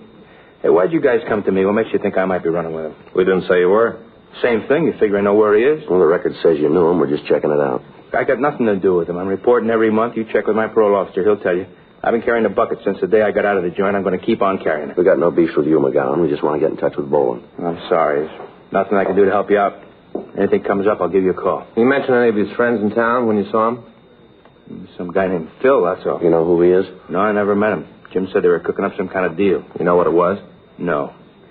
Look, I'd like to feed you guys, but there's nothing I can tell you. As far as I'm concerned, I want to stay away from Jim and the crowd he runs with. I want no part of him. I did my time. A couple more months, I'll finish up with the parole. I don't want to fall again. Nothing you can tell us about this guy, Phil, huh? Not a thing. You know where he met Boland? Seems like Jim mentioned it. I think it was some bar down on West 7th. Just a guess, though. I couldn't back it. You know if Phil drove a car? Yeah. You know what kind? It seems like it was a Lincoln, late model sedan. How about the color? It was dark. I saw it once when he came by to pick up Jim. It was nighttime. I couldn't tell too good. It was just a dark color. Where was this? My place? I told you Jim bunked with me a couple of days right after he got in town. He just said you offered to let him stay with you. Is that right? Well, same thing. Anyway, he was only there a couple of days. Say where he was going? No, I didn't see him. Him and me had a beef about how he wasn't looking for a job. He used to sit around all day reading magazines. We finally had a fight about it. I told him to get out. Wanted no part of him. I came home that night. He was gone. I haven't seen him since. I don't much want to either. Mm-hmm. Look, what are you after him for? What's he done? Just want to talk to him. He got a piece of these market jobs around town? Why do you ask that? Sounds like Jim, the way he works. I just figured maybe it was him. He checked the board. He violating parole? They tell us he hasn't shown up for 3 weeks. That's too bad. Kind of figured maybe he'd swing it this time. How do you mean? A couple times up in the joint, we'd get to talking. He said he finally learned it. Figured out there was no way to beat it. Said if he got his parole, he's going to stick by it. Get a job, carry a bucket. Too bad. Mm-hmm. All that talk, I really believed he meant it. So did the parole board. 6 weeks before, on March 3rd, the manager of a large supermarket had arrived at work. When he opened the front door, he found that a customer had followed him into the building. When the manager told the person that the store wasn't open for business yet, the man had drawn a gun and demanded that the safe be opened. The manager complied, and after taking $1,400 from the safe, the thief had fled. The manager was able to give us a good description of the hold-up man and an accurate description of his car. He was unable to give us the license number, and he could tell us little about the man who remained in the car. Immediate broadcasts were gotten out on the thieves, but they'd apparently made good their escape. On March 12th, the procedure was repeated. Again, we were able to get good descriptions, but we were unable to come up with the suspects. In the following 4 weeks, the thieves hit 5 more times. Each time, the M.O. employed was the same. The descriptions from each of the victims tallied with those that we'd already gotten. The description of the car was the same. This information was turned over to the stats office for compilation. Their findings listed 14 possible suspects. The packages of these men were pulled from R&I, and the mugshots were shown to the victims. In each instance, one picture was picked as bearing a close resemblance to the hold-up man. The prime suspect was identified as James Bowen, WMA, 32 years old. He'd been arrested twice for violation of Section 211 of the Penal Code. He'd been convicted once and had been sentenced to San Quentin for a period of from 5 years to life. However, at the prison, his behavior and attitude had been good, and he'd been paroled on February 19th, 10 days before the first holdup. We found that Boland had violated his parole and was wanted by the state adult authority.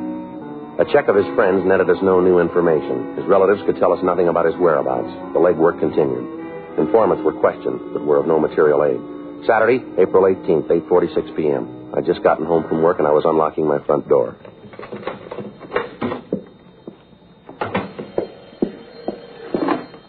Hello? Oh, yeah, Dave. Mm-hmm. Yeah, well, I just got it. When was that? Yeah, I guess so. Yeah. I'll have to call my partner. Right. Yeah, where? Yeah, I know where that is. Well, let's see. It's 8:47 now. It'll take us about, 15, 20 minutes. Right. Okay, we'll see you there. Yeah, sure. Bye.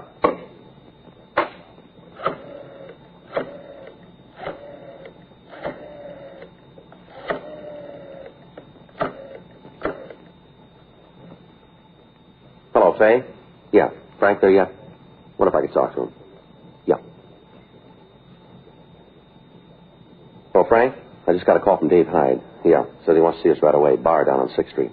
Yeah. No, all the way downstairs. Okay. What? Yeah. No, he says he knows where we can find Jim Bowen. 10 minutes later, Frank picked me up, and we drove down to the cocktail lounge that our informant, David Hyde, had picked as a meeting place. When we walked in, we couldn't see Hyde, but the bartender told us that he was in one of the rear booths. We walked back. Hi, fellas. Come on. Hi, Dave. Hi, Dave. What do you got for us? Lousy bum. All the things I did for him. All the things, and now he's got a chance to settle up, and he says he's having no part of me. You talking about Boland? Boland. What a bum. All I done for him, this is the way he pays me back.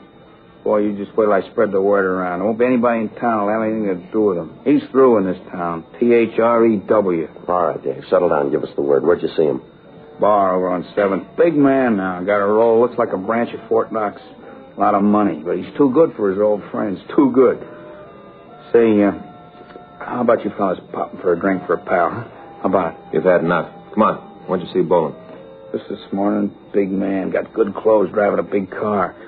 Asked him for a loan. Just to get squared away. Pick up a couple of tabs I got around town. Just see me over the hump. You know what kind of car he's driving? Yeah, big Lincoln. Brand new. Got red leather trim on the seats. Even got one of those seats that goes up and down, but he can't give a pal a helping hand. I spread this word around town. He's really finished. Ain't a guy in town to touch him with a 12-foot pole. A real darb. You know where he's living? Nah, I don't know. Probably got a house out in Bel Air. Looks like he can afford it. Who's he running with, you know? Yeah, some guy who's lighting cigarettes. What's that? Some guy who lights the cigarettes all the time. Supposed to be some gun from the East. Thinks he's such a big shot. The cheap kind, you know. Kind of guy who has his suits cut so as you can see they're carrying a gun. You know, cheap. You know this fellow's name? A couple of times I heard old Jim call him Phil. Phil something, I don't know. A real dark. Hey, fellas, how about a drink? I'm feeling real bad. You still on H? Oh, no, I swear to you. I haven't had a pop in a long time. I'm trying to get off the stuff. Figured if I could get drunk enough, it wouldn't be so bad. Rough go. Come on, how about a drink? You've had enough, Dave. You know if Boland's carrying a gun? I don't know for sure. I didn't see one. This Darb Phil's got one. Got his coat cut so as you can see it. Real cheap, small time. You want to show us where you saw Boland? I'll take you there if I have to carry you on my back. What a way to treat a friend. All the times I've helped him when he's had a bad yen, and now he treats me this way. Real dog in a manger. I got a lot of friends in this town, a lot of buddies. Word gets out about Jim, he's finished. Miserable bum. I think about the rough times him and me had together. I get ill. I-L. All right, let's go. If you nail him, you going back to the joint? Suppose so. How long are they going to give him? That's up to the court. Ain't a court in the world that'll give that bum what he's got coming. All I want to see is that he gets it good. I want to see him turn the key and lose it after what he did to me. I'll tell you something else, too. Yeah, what's that? He's building a big habit. Is he hooked? He ain't chipping with it. I bet money he's shooting 4 or 5 caps a day. That much easy. You sure about that? Well, why'd I lie to you? What reason I got to lie? All right, Hyde, let's go. Hey, how about a quick belt before we go, huh? I'm feeling rocky. Just a quick one. Let's pick up Boland first, then we'll see what we can do for you. Yeah, and then you'll take care of it, huh? We'll see. Yeah, just so he gets his every pound. Can't wait to see the look on his face when he finds out the whistle's been blown. Oh, I can't wait. Neither can we. Let's go. 9:13 p.m. Hyde, Frank, and I drove over to West 7th Street. Our informant pointed out the bar where he'd seen the suspect, Boland. He told us that when he'd seen him last, Boland said that he'd be in the bar that night. We called the office and told them where we were, and then we went into the place. Boland wasn't there, but the bartender said that he was expected. The three of us sat down in a booth at the rear of the place, and we ordered black coffee for our informant. We waited. 9:30 p.m. 10:30. There he is, coming in now. When you saw him this morning, did he say this guy Phil was going to be here? No, not to me. How about it, Joe? You better get out of here, Dave. Use the side door, will you? Yeah. We'll check with you later. All right, let's go. Boland? What? You're Jim Boland? What do you want? Police officers, you're under arrest. All right, Boland, come on, get up. Come on your feet. Stand still. He's clean, Joe. What's going on? What are you pulling a deal like this for? I didn't cause any trouble. All right, come on, let's go. Somebody blew the whistle on me. Somebody did. I'm going to find out, and I'm going to get to him. I swear I'll get to him. Where's Phil? Huh? Phil, where is he? I don't know what you're talking about. All right, Boland, let's go. Listen, you tell whoever it was blew the whistle they better start looking for a place to hide, because I'm going to get to him if it's the last thing I do. You called it. What? It might be.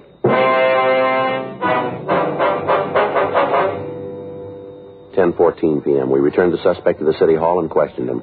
He refused to admit any complicity in the holdups. He refused to tell us who Phil was. We talked to him for 5.5 hours, and we got nothing. At 3:30 a.m., he was taken over to the main jail and booked in on suspicion of robbery. We checked out the room that he told us he was living in, but we were unable to come up with anything that would tie him in with the holdups. 3 days passed. On Tuesday, April 21st at 8:30 p.m., a special show-up was arranged. Out of the 7 victims who were present, 5 said that the suspect looked very much like the man who had held them up, but none of them would give us a positive identification. Jim Boland was returned to the felony cell block, and we talked to the victims. All of them commented on the fact that the suspect we had in custody was the same height, the same weight, and had the same general coloring and appearance as the person who'd robbed them. However, none of them would swear positively that he was the person. At 10:15 p.m., Frank and I went up to the felony section and had Boland brought from his cell to the interview room. His previous sullen attitude had changed considerably. How'd I make out? You get any identification? 5 of them say you look like the man. Well, they're wrong. They gotta be. I didn't have nothing to do with those holdups. If they say I'm the guy, then they're making a bad mistake. They seem pretty sure about what they say. They can't be. Look, they saw me behind the screen. You bring them up here. Let me talk to them face to face. I'll talk to them. I got nothing to hide. Just let me talk to them. You know we can't do that. I always thought it was up to you to prove a guy was innocent as well as trying to make him for a job. That's right, it is. Then why don't you give me a break? I got no part in these heists. You look good for him. Probably a lot of other guys who do, too, but that don't mean they are. Come on, what do I have to do to make you believe? Why don't you come off of this, Boland? We got you going in. Why not play it smart and cop out? How can I cop out when I got no part in it? I'll lay it out for you. The M.O. used in the jobs matches yours. Big deal. A lot of guys work the way I used to. Physical description we got matches you. So I haven't got 2 heads. A lot of guys look like me. The beef in the bar. If you didn't have anything to worry about, why'd you start the fight? How'd I know who you guys were? Maybe you was out to pull a heist. Oh, that's a nice try, Boland, but it won't work. You knew we were officers. Now, why don't you save us a lot of time and tell us the truth here? You guys wouldn't know it if it bit you. There's one way to find out. Yeah? Try it. You got a cigarette? Here. You want one? Yeah. Okay. I'll level with with you. I figured you was after me for PV. I didn't have any idea about the 211 rap. That why you started the fight? I swear it is. How about the money you got? Where'd it come from? I got real lucky with a pair of dice. You expect us to believe that? That's the way things are. Where'd you hit the luck? I can't tell you that. It wouldn't help any. Give you an alibi. Either you believe it or you don't. That's the way it was. I'm trying to level with you. We got a rumble that you're back on H now. How about that? Where'd you hear that? We heard it. Yeah. Well, you tell him I haven't had a pop in over 4 years. Not since I went up the joint. How about this Lincoln you're driving? Don't belong to me. Who owns it? Phil. Now we're back to that. You're going to tell us who Phil is? Listen, the guy's a friend of mine. I don't want to bring nothing down on him. He's leaving you way out in the cold? I suppose so. Well, if I tell you, you won't know, will he? Not from us. Okay. Name's Phil Spence. How well do you know him? Say hello to, buy him a drink, that's all. That's not the way we get it. I don't care how you get it. That's the way it is. This Spence, you ever fallen? I hear yes. What for? 211, ADW. Where? Here, California. You on parole? No, he got out clean. At least that's the way I hear it. You know where we can pick him up? I told you I buy him a beer once in a while. I don't pay his rent. You're the one who said you wanted to go down the middle. All right, but I'm giving it to you that way. I don't know where his pad is. Does he work for a living? I don't know. I never heard him talk about a job. You know who he runs with? Some guy named Ed. You ever see him? No. Know where he can be reached? Sometimes I hang around the bar where you picked me up. How about it, fellas? You gonna buy this story? Yeah, we'll check it out. I swear it. I got no part in it. Sure, you got me cold for PV. I know I got to go back for that. But I want nothing to do with the rest. We'll check it out. You do that. You'll find out what I said's the truth. You willing to identify these two other guys for us? How do you mean? Check over some mugs? Sure. Just as long as you believe me. We'll see. You won't regret it.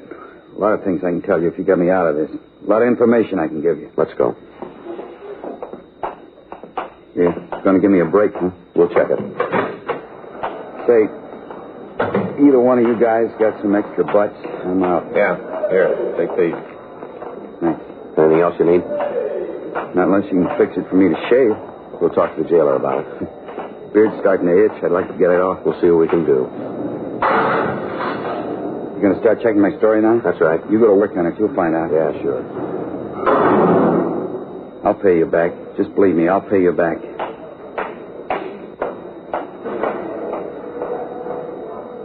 Figure he's telling the truth? It's hard to say. The identifications weren't too sure. Everything else is. There's only one way. Yeah. Check him out.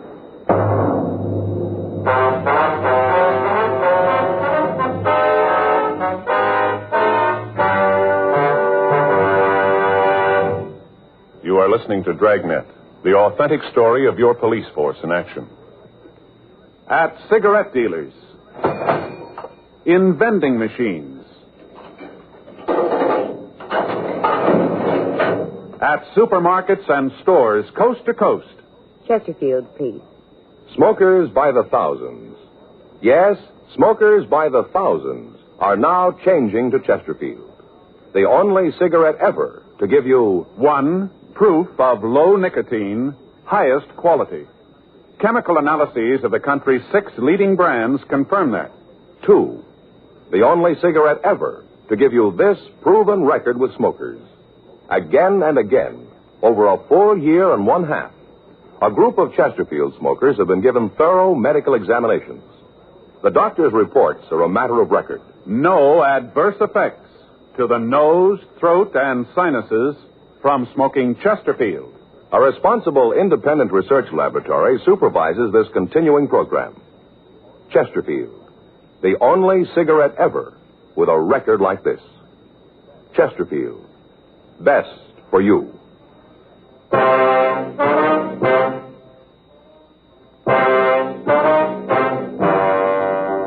Tuesday, April 21st. After we left the suspect, Jim Boland, at the main jail, Frank and I went back to the city hall and checked the name Phil Spence through R&I. There were 9 packages carrying records for men with that name. 2 of them had served terms for robbery in the state penitentiary at Folsom, California. We got off communications to George Brereton up at Sacramento and to Washington, requesting information on known criminals having that name. 12:30 a.m. We went back to the jail and had Boland brought from his cell. We showed him the mug shots from the packages we had, but he failed to give us an identification. We talked to him about Phil Spence. He gave us all of the information he could about the missing suspect's habits. At this point, we were still not sure that Boland wasn't implicated in the holdups, but we had to check out what facts we had. The one point which seemed to verify Boland's story was that the victims were unable to give a positive identification of him. 1:30 a.m. We went back to the office and checked out for the night. The following morning, Wednesday, April 22nd, we started to recheck Boland's story of his movements during the times of the holdups. Upon re-questioning some of the witnesses, we found that they weren't as sure as they had been of the facts. That afternoon, we got a kickback from Sacramento.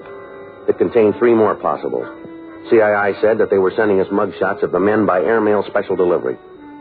Boland gave us a list of places Spence was known to frequent. We came up with the name of a girl that the suspect was known to see from time to time. We got the address and we went out to talk to her.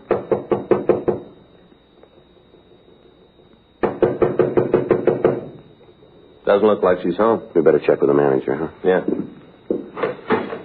Yeah? You Jane Schofield? Why? We'd like to see her. Who are you? Police officers. Come in. I'm her. What do you want? I'd like to ask you a few questions. No, I figured that. Move some of those clothes and sit down. Can I get you anything? Drink, maybe? No, ma'am. thanks. Thank you. All right. What do you want to talk about? How long has it been since you've seen Phil Spence? Who says I know him? We understand you know him pretty well. I've gone out with him a couple of times. That's the end of it. When'd you see him last? A couple of days ago. Monday night, I think. You know where he is now? No. You know where he lives? Some hotel over on Flower. You know the name of the place? No. You ever been there? No. You know what Spence does for a living? I don't know. Got some kind of a job, I guess. He ever talk to you about what he does? I told you I'd just been out with him a couple of times. I didn't ask for his birth certificate. I just said I'd go out with him. What are all these questions about anyway? What do you want to talk to Phil about? Personal matter. What kind of trouble is he in now? You been in trouble before? I don't know. Just with you cops around, must be something he's done. Spence got any close friends that you know of?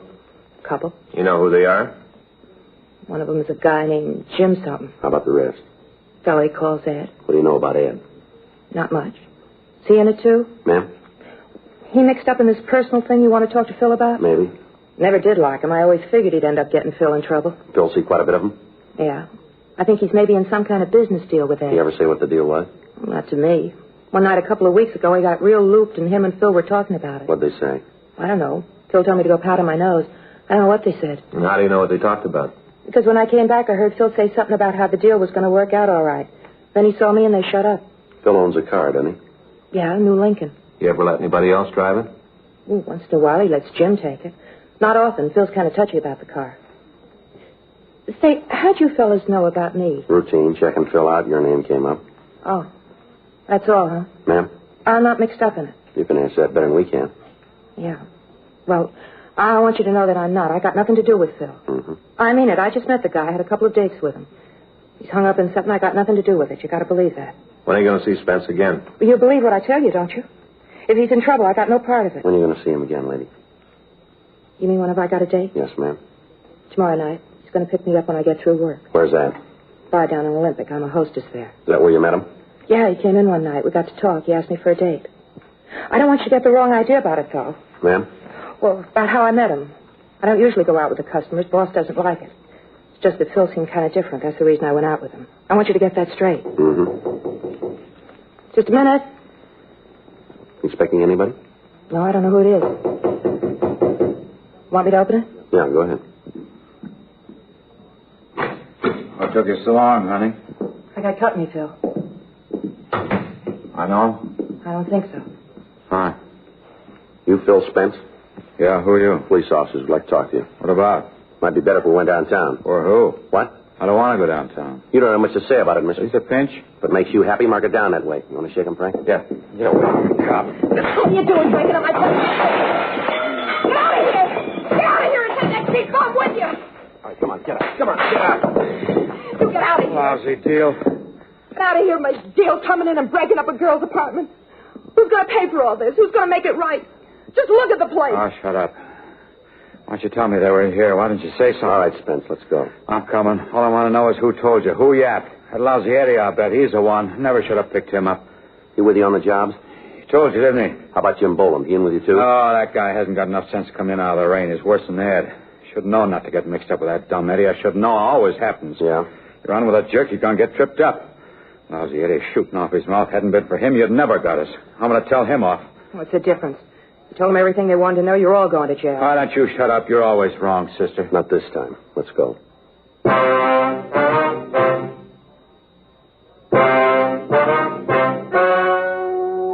The story you have just heard is true. The names were changed to protect the innocent.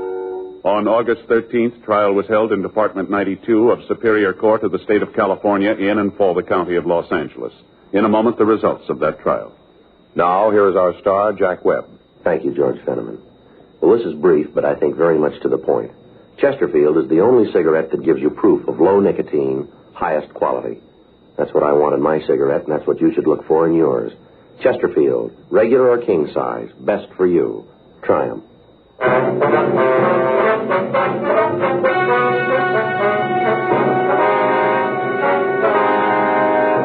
Philip Donald Spence and Edwin Floyd Morse were tried and convicted on 4 counts of robbery in the first degree and were sentenced as prescribed by law.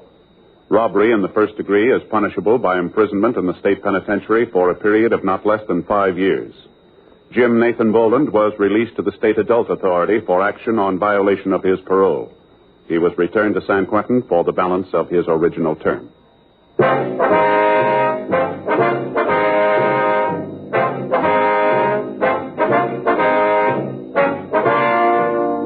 You have just heard Dragnet, a series of authentic cases from official files. Technical advice comes from the Office of Chief of Police W.H. Parker, Los Angeles Police Department. Technical advisors, Captain Jack Donahoe, Sergeant Marty Wynn, Sergeant Vance Brasher.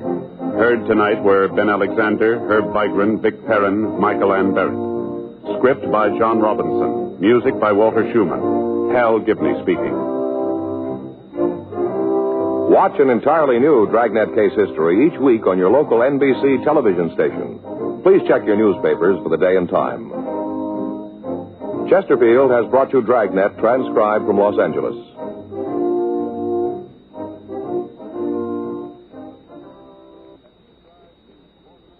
Have you tried new cork tip Fatima? It's the smooth smoke, with Fatima tips of perfect cork, king size for longer filtering, and Fatima quality for a much better flavor and aroma. Fatima is made and guaranteed by Liggett & Myers Tobacco Company. Try Fatima today.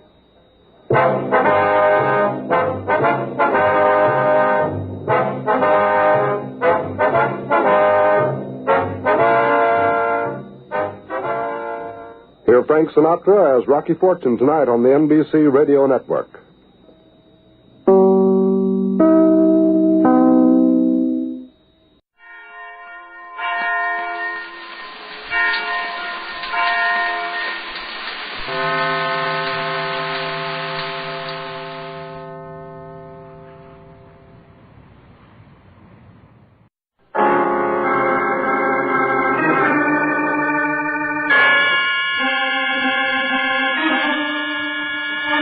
My name's Regan. I work for Anthony J. Lyon, International Detective Bureau. They call me the Lion's Eye.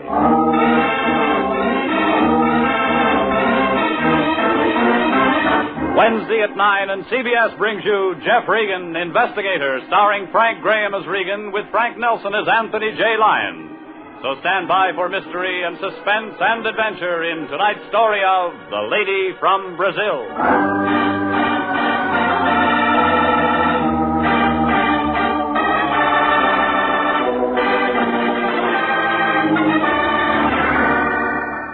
Her name was Irene Santino. The lady from Brazil, the Lion called her. He figured it for an easy trace job. Something for missing persons, only when we do them, the Lion gets paid. Yeah. The program said it was simple. Except before we wound it up, there were a couple of added attractions. A doctor who didn't do any doctoring, a nurse with a built-in temperature, and a couple of blackouts that were meant to be permanent. And guess what? In that last part, I was supposed to be the star. Anyhow, it all began late last Monday. I was home. My boss, Anthony J. Lyon, knocked on my door. And that's when I made my first mistake. I let him in. Regan, I'm glad I found you in. I'm just on my way home from the office. You could have kept on going. I'm out of Johnny Walker. Oh, now, Regan, I didn't come by just for that. You got anything else? No. All right. As a matter of fact, I want your advice, Regan. Cut out starches and get some exercise. What else?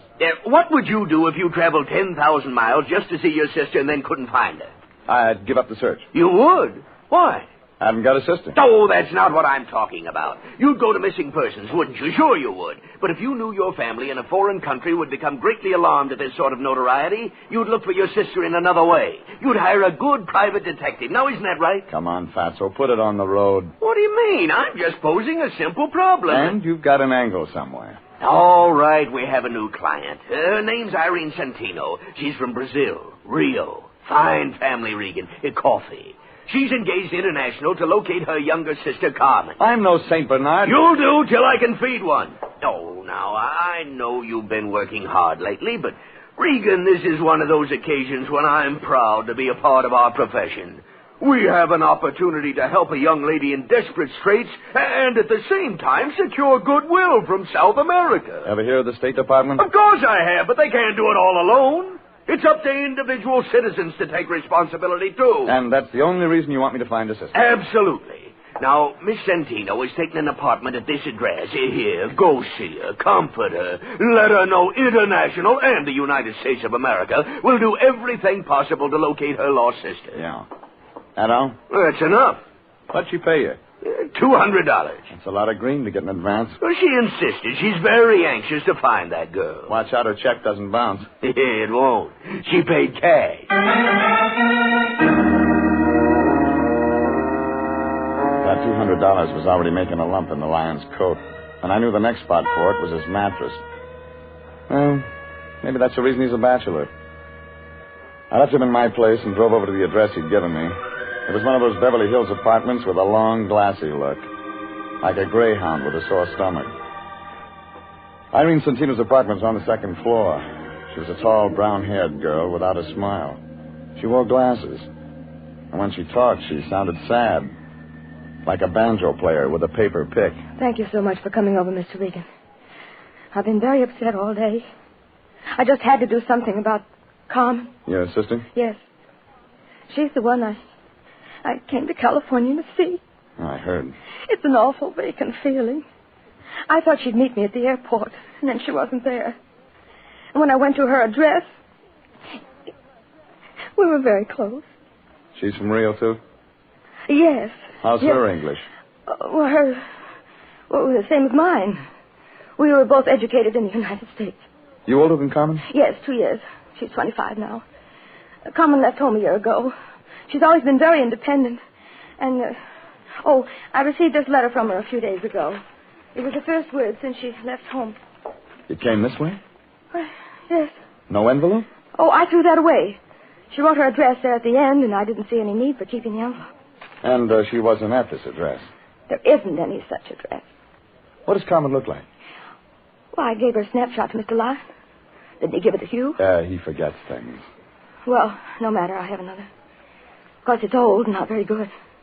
I think it's right here in the suitcase. You'll pardon things strewn all over. I haven't had time to get... Oh, here. Here. There you are. See. She's blonde? A little lighter than mine.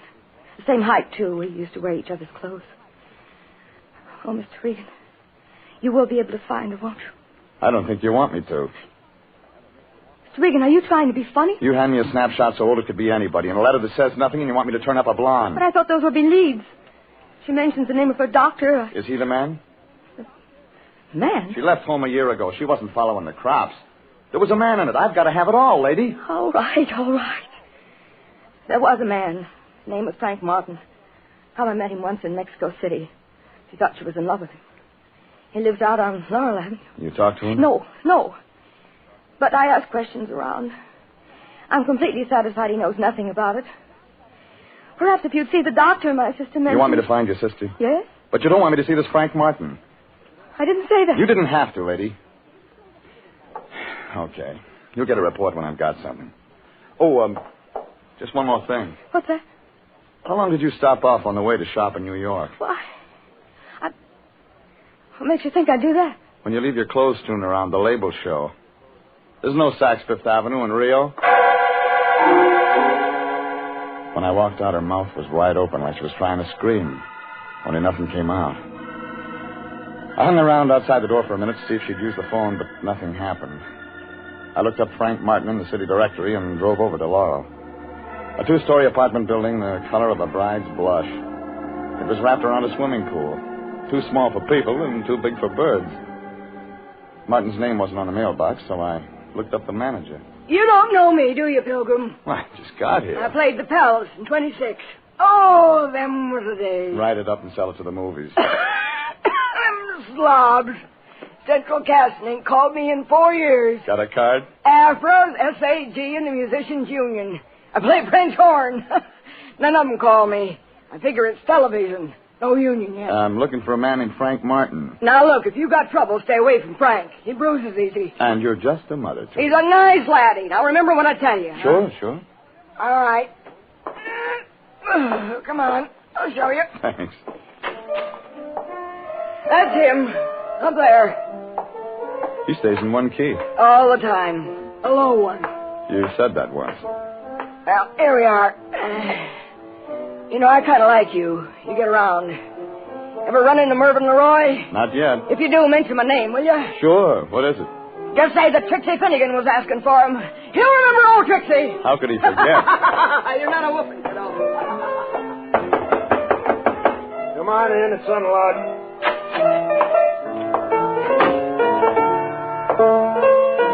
Your name Frank Martin? Yeah, who wants to know? My name's Regan. I'm a private investigator with the International Detective Bureau. Wrong steer, Gumshoe. I don't need one. I'm not looking for work. I'm looking for you. What'd you say it was? Regan? Yeah. R-E-G-A-N? Regan. Regan. Just wrote that one. Pretty cute, eh? I'm looking for a friend of yours, Carmen Santino. Oh. How is Carmen these days? I don't know. But you said you were a detective. I did. You sound like an amateur to me. You sound like a guy with a chip on his shoulder. You sound like a lot of things. You're trying to get tough, baby. It figures out when your name isn't on the mailbox. Yeah? Nobody would ever write you. I'll just skip that, Regan. Well, who hired you to do what? My sister's in town. She's looking for Carmen. I know Carmen had a sister. What else? You're the boyfriend. Boyfriend. It's real good. Let me tell you what she's like, Regan. Eyes just right. Hair just right. Everything just right. Wait till you see her in a bathing suit. That's something, brother. She isn't wearing one in this picture. Let's see. No, it's a bad picture, Regan. Hardly looks like her, like she is. Ever met him like that? Well, we're going to be married, Regan. Only she decided all of a sudden she didn't want to. Just like that. It was her idea. Haven't seen her since. You try? Once. She moved, no forwarding address. That's all. Makes good story. Yeah, but you don't believe it. Let me tell you the reason we broke up. It's a dilly. My hearing's good. Well, you've heard about the happy couple. The guy keeps getting loaded, can't lay off. Well, this is different. This is the big switch. Carmen. Yeah, Carmen. And why she was seeing a doctor? Carmen, seeing a doctor? Look, why don't you get out of here? We don't like each other. Sister thinks something might have happened to Carmen. She's scared. Yeah, some of us are scared part of the time. When somebody makes a lot of noise looking for somebody, then everybody gets scared. You scared, Regan? Yeah. What about? Carmen Santino. I might be looking too late.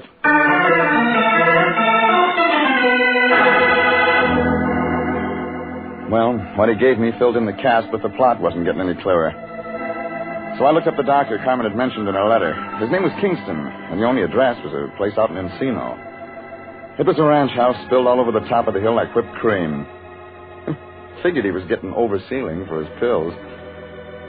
I parked my car by the gate, followed the flagstones up to the front door. When I pressed a button, I heard something that sounded like chamber music.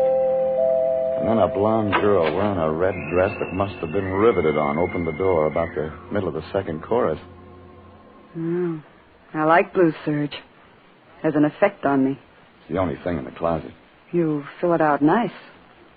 But you don't look sick. I want to see the doctor anyway. Come on in. We'll talk about it. You are tall, Mr. Regan. Regan. Who are you, Florence Nightingale? I hold the doctor's stethoscope. My name's Vivian Lytell. Mind telling him I'm here? He's busy. He just opened another bottle. Well, I'm right on time. Oh, Rex isn't sociable like me. He drinks alone. He gets more that way. Let me entertain you. Easy, Angel. I don't know how to fix a fracture. I've already got a man who can do that. I want one with brains. What's the matter with the doctor? Keeps his in a bottle. Hasn't used them for a long time now. He's done all right. This? He'd be selling papers if his wife hadn't left him a good insurance policy. Don't you like his money? Oh, don't get me wrong. It's just that the girl has feelings, too. Yeah, they show. I'm glad I met you. We're going to have some nice afternoons. I thought you worked for a living. Got lots of free time. Besides, I should have at least one outside interest. Keep looking. You'll find one. You smile good, but you talk nasty. I only came to see Kingston. Well, there's always the phone. Call and make an appointment. Now, get out. Oh, Vivian, about... Oh, I didn't know you had company. I'll talk to you another time. Just a minute, Doctor. This is Mr. Regan. Huh? He's your company, but he doesn't have a business card. Oh. Well, look, Mr. Regan, I'm no longer in practice, just doing research on my own. I have all the medical equipment I can use. I turned all my patients over to another doctor. I know one you forgot. Well, tell me who. Carmen Santino. Carmen. Go ahead, Vivian. I'll speak to Mr. Regan. Watch yourself, Rex. He doesn't know how to be nice. Will it take a minute? I'll crack some ice. You'll need a drink. She's a very fine nurse. Yeah. It's a nice uniform. Well, working on my own, very casual. You said I had a patient named Carmen... What was it? Carmen Santino. I'm afraid you're mistaken, Mr. Regan. Who told you that? Well, I read about you in a letter. That must have been another Kingston. There's only one with a license. You're a relative of the girl's? Friend. You're a detective, aren't you? Yeah. Want to show me your files someday? Why not today? This way, I keep them right here in my lab. Help yourself, Mr. Regan. Oh, you want a drink? Too early. You don't mind if I have one? Your house.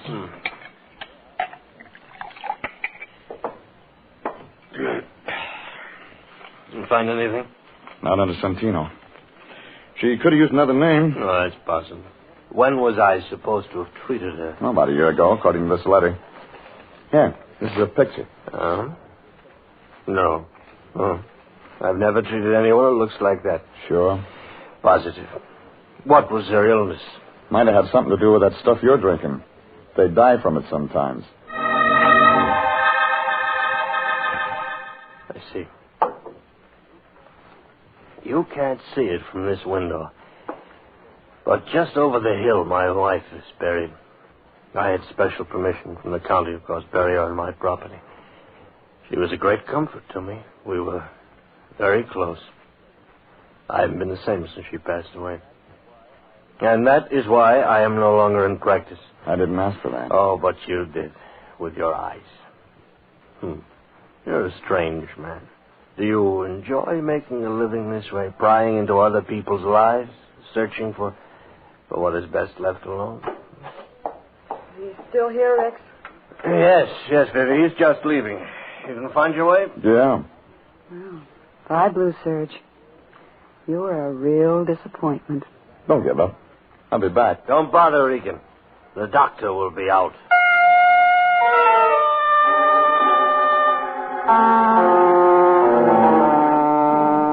The whole thing looked phony, like a fan dancer in long underwear. But when I left the two of them, I was beginning to get an idea, just beginning. I walked over the side of the hill to look at that grave. It was there, all right, like he said. Irene Kingston, 1922, 1948. Well, maybe that explained it. Maybe it didn't. I was remembering those New York labels I'd seen on my client's clothes. I called up a friend of mine in the CAA. He checked into it and told me nobody named Santino had come in from Rio on any flight in the last week. And the immigration people didn't have a passport or visa record on her either. I was home thinking about all this when my phone began ringing. It was Irene Santino, and she did all the talking. I tried to get you at your office, Mr. Regan, but no one answered. I had to speak to you. What about? I phoned Carmen. Say that again. I phoned Carmen. Or rather, Carmen found me. I feel foolish now, calling you people in and all that. She came right to my apartment. Can you imagine she's been looking for me? Please thank Mr. Lyon for his kindness. And, Mr. Regan. Yeah? It's all confidential. I wouldn't want any of this to get to the wrong people. You know some of the wrong kind? Doesn't everyone? Well, goodbye. Oh, Regan, you run any expenses on this Santino thing? No. Good. It's all over. Well, how do you know? She just phoned me. Just came from missing persons. There's a cop there named Perini. Got an eye like an eagle. Had that other picture of the Santino dame with me. He took one look at it and opened up a file. What kind of file? Dead and unclaimed. What do you mean? The county buried her. Carmen Santino's been dead a year.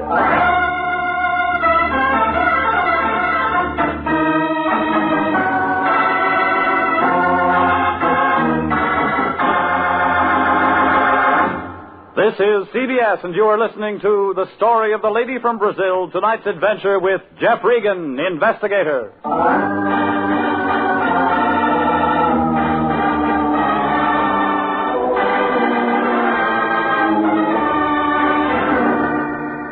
Well, it figured somebody was having nightmares. I didn't say anything to the lion and went down to the Hall of Records. There was a little guy sitting at the desk in vital statistics. His fingernails were dirty, and that wasn't a Harry Drucker haircut he was wearing. He was reading a dictionary, and he must have been at a good part, because he looked mad when I nudged him. No, we're not in a bus, buddy, so just quit shoving. I want some information. Public servant, that's what I'm here for. What kind of information Death do you want? files. You're such a morbid guy. Got lots of stuff on births and marriages. Why don't you ask me something about them? Girl named Carmen Santino died about a year ago. Tell me what from. Okay, take it easy. How do you spell it? Just like it sounds. Santino, huh? Yeah, Santino. What's this? Sabatini, Sailor, Sanaki, Sanford. That's what happened to old Sandy. No wonder I ain't seen him around lately. Just a Santino. Oh, yes, Santino, yeah. Yes. Santino. Date of death, 15 October, 1948. Cause of death? Alcoholic poisoning. Yeah, that's right. How'd you get it? Never mind. Who signed the certificate? Rex J. Kingston, M.D. Okay. Now, here's one more for you. Look up Irene Kingston. The doc's wife? Look it up. Okay, yes. Let's see. Kingsley. Oh, here. Kingston, Irene, 13 October, 1948. Cause of death? You guessed it again. The same. Alcoholic poisoning. Hey, this guy couldn't keep a patient. Well, that filled it in. I could see the plot, but I wasn't sure of the ending. So I didn't waste any time getting over to Irene Santino's place. But I wasn't fast enough. The door was halfway open when I got there. All the company had left, but Irene was still around. She was sitting there looking at the phone like it was all she had to think about. Miss Reed. What's so funny? Excuse me for not getting up, but I didn't expect you. I told you I found my sister, didn't I? You told me, but you didn't tell me she was dead. I didn't even tell you that I haven't got a sister. Did I? Come on, lady, give it to me. What are you talking about? That little red spot on my arm. It doesn't look like my sister. But you just wait, Mr. Regan. You just wait. You just wait.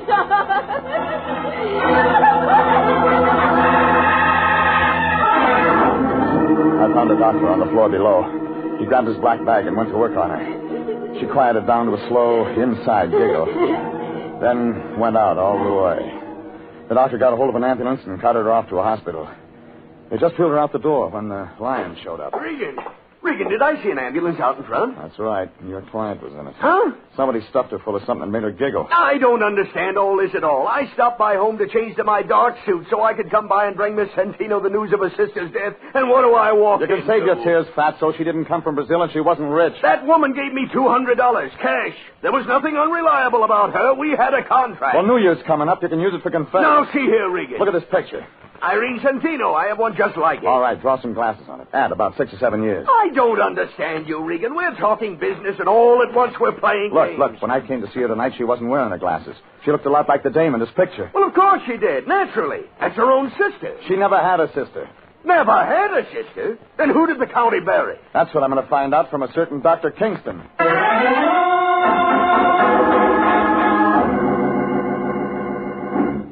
I had a feeling you'd be back. I built a fire. I forgot the marshmallows. We'll think of something else. I'm not mad anymore. I'm still looking for your doctor. Well, let me take care of you. I have a way with men. Didn't we do all this once before? Well, it's night now. I'm better with the lights low. You can ask me some questions. I know some swell answers. I'll bet. How do you like it? Your way. There. That's better. Now let's have a nice, quiet evening. Just you and me. That's why you wore that? You like it? You got talent, lady. Well, discover me. There's been a famine of men like you. You don't look underfed. Come on, you haven't touched your drink. I want to see him.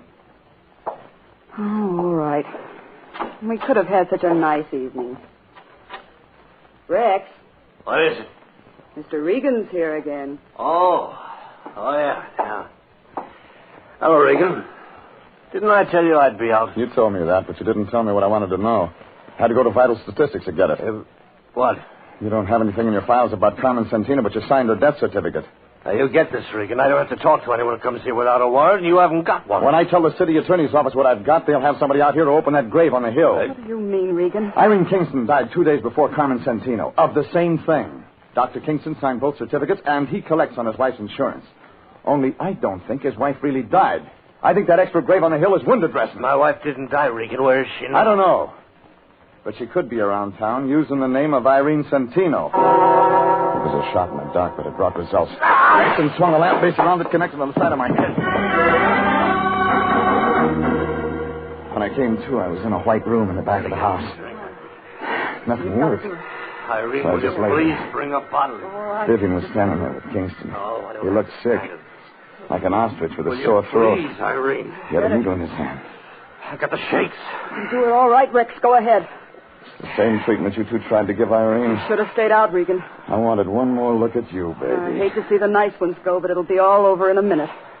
All right, Rex. Give me a drink, Vivian. I gotta have a drink. It won't help. I found Irene in time. She's in a hospital. What? She's going to live. She's going to talk. Go ahead, Irene's Rex. still alive? Rex, give it to him, and then we'll clear out. I didn't kill her. I didn't kill You'll her. do better this time. I can't. Go ahead. No, I won't. I said go ahead. I'll shoot you, Rex. I'll shoot you if you don't. No, you won't. It's all over, Vivian. It's all over. But Kingston was too much for her. All of a sudden, it began going off. Vivian started to look pale. Then she went down, slow.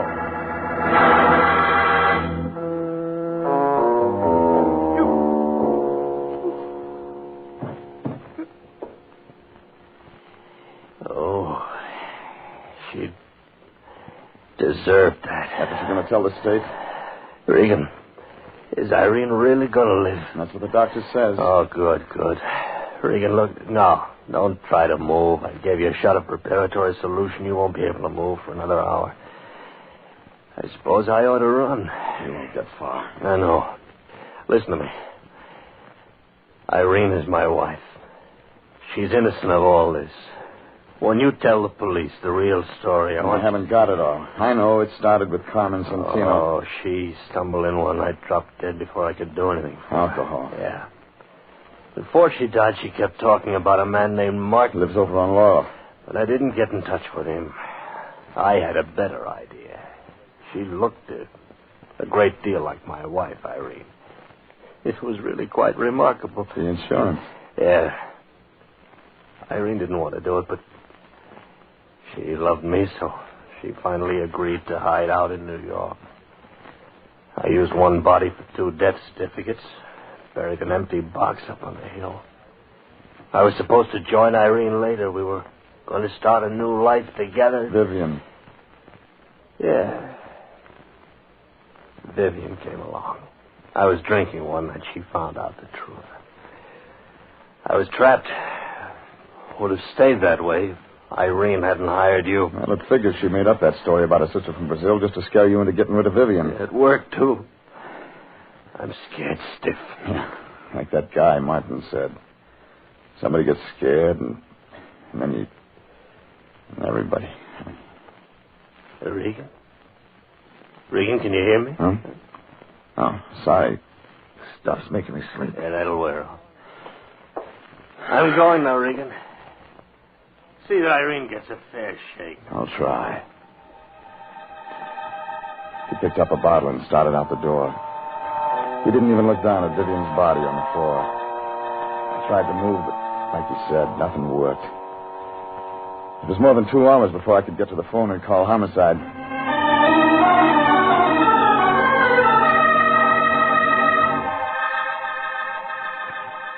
And it was more than 2 days before I talked to the line. Jeffrey, my boy, how you feeling? Better? Well, the fog's gone out of my head, if that's what you mean. Otherwise, I feel lousy. Oh, don't take it so hard, my boy. All in a day's work. Besides, there's the brighter side. Yes, indeed. Like what? Well, for one thing, they got that Dr. Kingston. He only got as far as Las Vegas. Crime doesn't pay, Jeffrey. Crime just does not pay. Doesn't, huh? What's this? Now, wait a minute. Give me that. Application, consolidated insurance. It's nothing, I tell you. You mean to tell me you're going to try to collect rewards? Well, we did expose an insurance fraud, and there's nothing in the world that stinks like a fraud. I'll say. Hey, wait a minute, Regan. Where are you going? Out to buy an Airwick.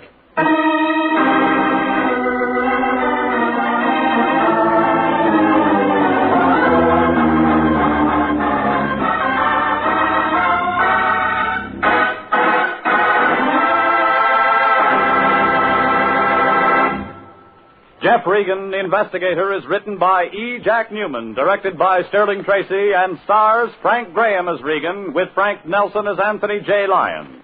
Original music is by Dick Arant.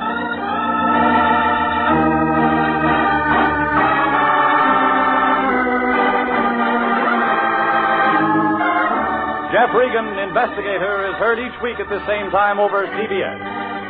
Bob Stevenson speaking, and inviting you to be with us again next Wednesday at 9 for more suspense and mystery and adventure with Jeff Regan, Investigator. This is CBS, the Columbia Broadcasting System.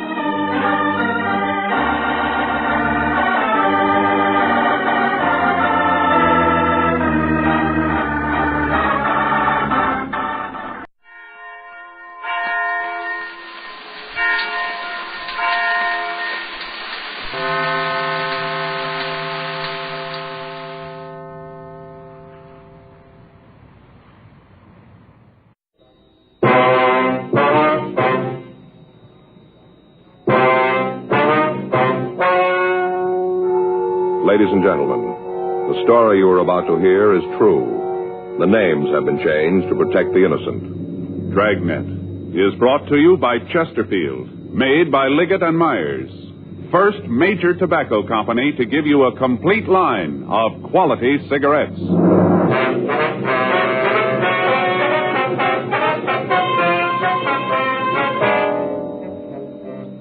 You're a detective sergeant. You're assigned to auto detail. An organized gang of thieves has been stripping cars in your city. None of the stolen merchandise has turned up. There's no lead to the identity of the members of the gang. Your job? Stop them.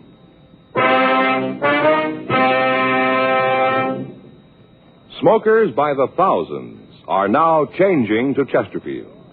No wonder. More and more smokers are learning this fact for themselves. Chesterfield. Low in nicotine, highest in quality.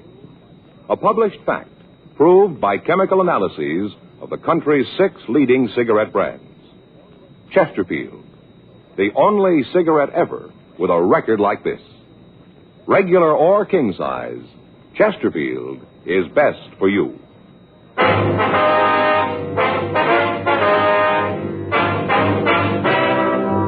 Dragnet, the documented drama of an actual crime.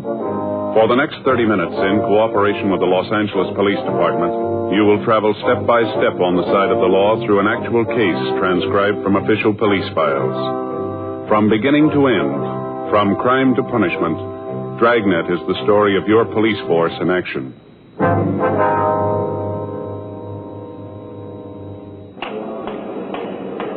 It was Tuesday, June 13th. It was overcast in Los Angeles. We were working the day watch out of auto theft detail. My partner's Frank Smith. The boss is Captain Nelson. My name's Friday.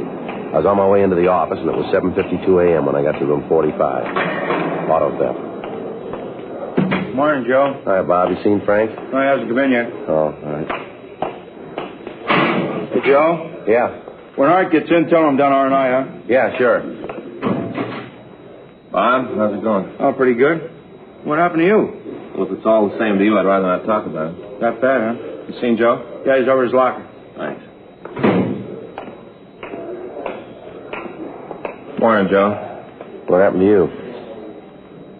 Joe, I'd rather not discuss it.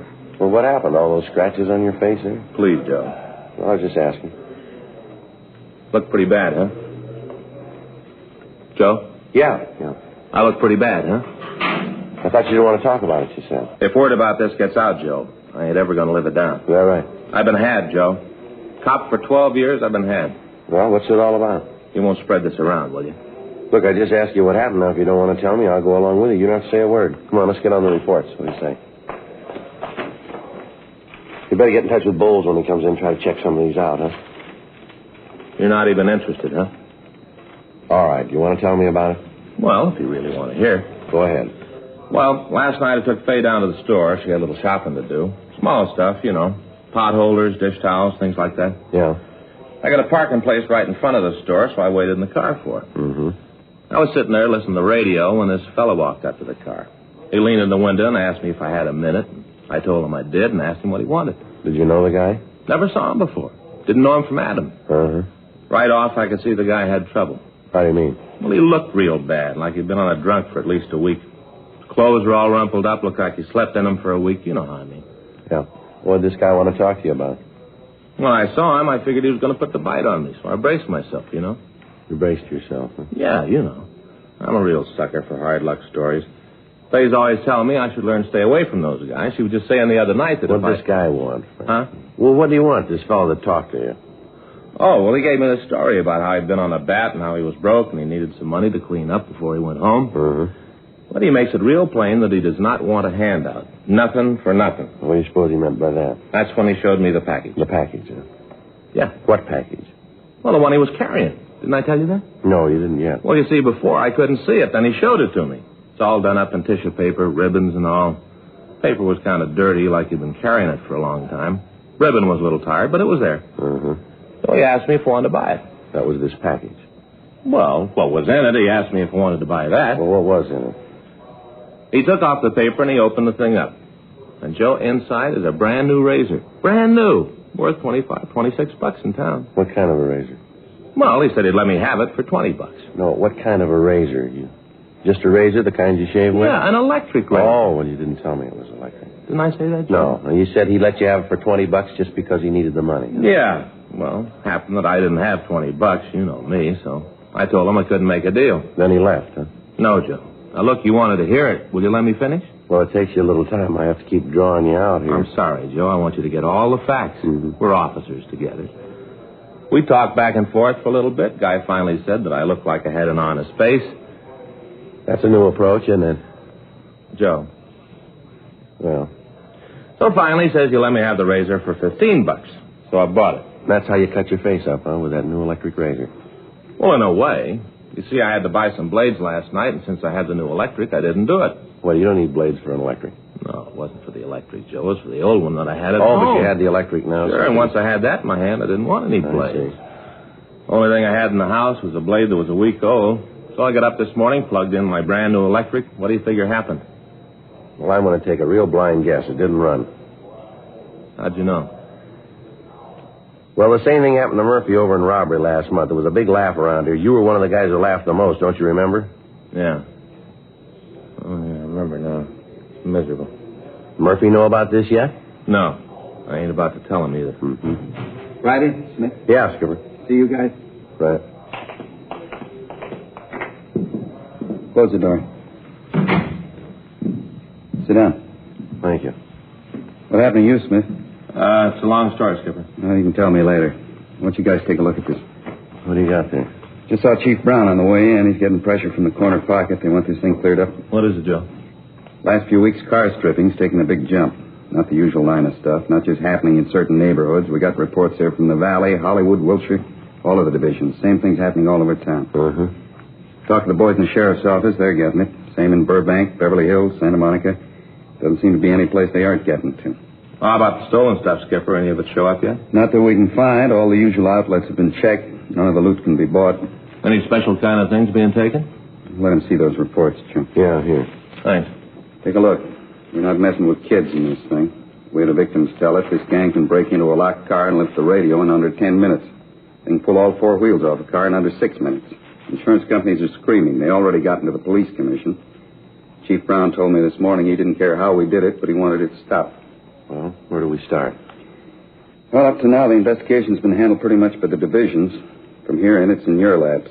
Use as many men as you need. Just bring the thieves in. You're not working on anything now, are you? No, we're not. We're just winding up that Gibson thing. Couple of reports to finish. We should be through by noon. We'll turn the reports over to somebody else. I want you to start on this thing right away. Okay. Right, Skipper. Anything you need, let me know. Right. Check you later. Right. Smith? Yes, sir? How'd you get all those cuts in your face there? Shave them? Well, in a way, yeah. Yeah, same thing used to happen to me. Why don't you get yourself an electric razor?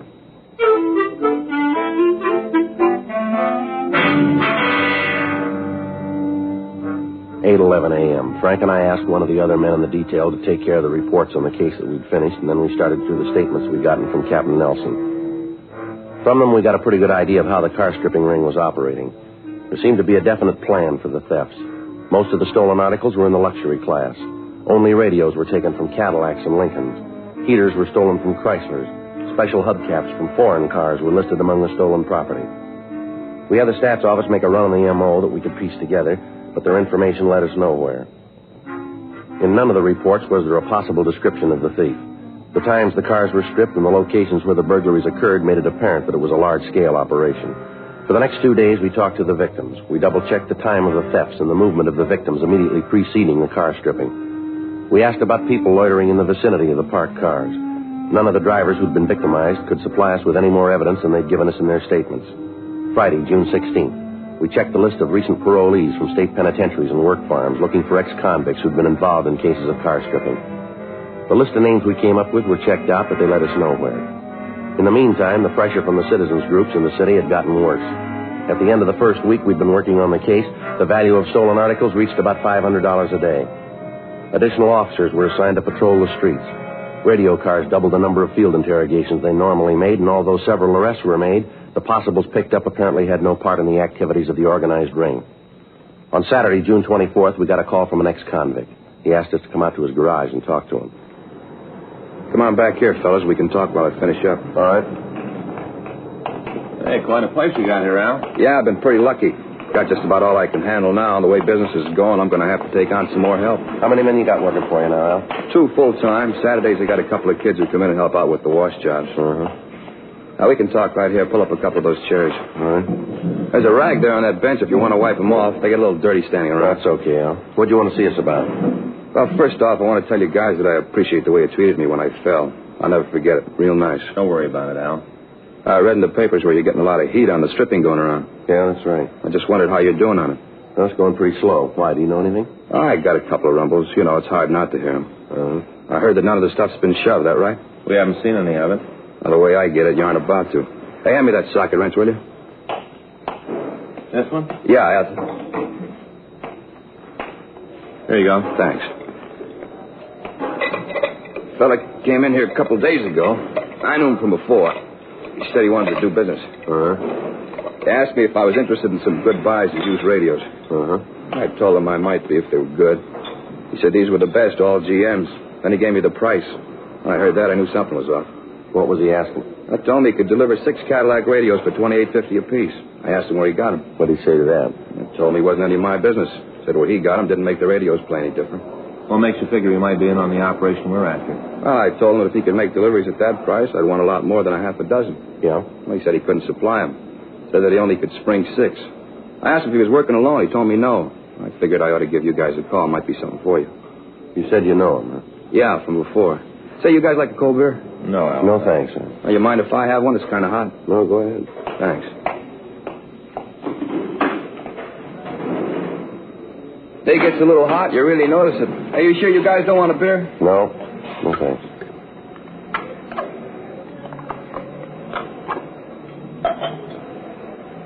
Never could drink it out of a can. Seems to taste better in a glass. Oh, that's good. Who was the guy, Al?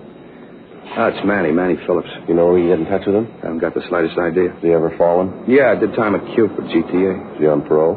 I don't know. I think he made it free like I told you. I didn't know him real well. Used to hang around, never had much to do with him. Mm-hmm. Yeah, this is the first time I've seen him since I got out. I've been steering clear of the old bunch. Makes it easier if you don't pal around with them. Business I got's going good. Got no trouble with anybody, and I want it to go on like this. Mm-hmm. Never could figure it. Guy falls out, and right away he's back with the same old bunch. How you going to stay clean like that? Well, you aren't. Somewhere along the line, you got to make a mistake. You're right back where you started. How long did it take you to learn it? I spent 4.5 years at the joint. Well, some of them fall harder than that, Al. Yeah? We still don't learn.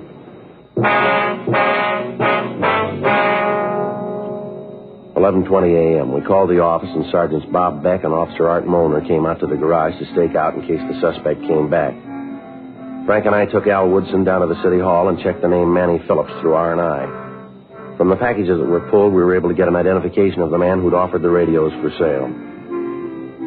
We checked the information contained in the package. Phillips, whose real name was Manuel Richard Phillips, had an arrest record dating back 12 years. He'd spent 1 year at Fred C. Nellis School for Boys for car stripping when he was 14. From the time of his release, he'd been arrested on the average of once every 2 weeks. His age at the time of his latest release from San Quentin was given as 26. Out of that time, he'd spent a total of 8 years in state penal institutions. From his package, we obtained his last recorded address. We checked it out and found that he'd moved 3 months before. We checked his forwarding address. He'd moved. Finally, after talking to the managers of 9 more rooming houses and apartments, we came up with his present residence. The landlady told us that Phillips apparently didn't work for a living, but that he always had the money for his rent. She described him as quiet and said that he usually spent a good part of the daylight hours in his room. She was unable to tell us anything about his friends or any business associates that he might have. A stakeout was set up on the place immediately.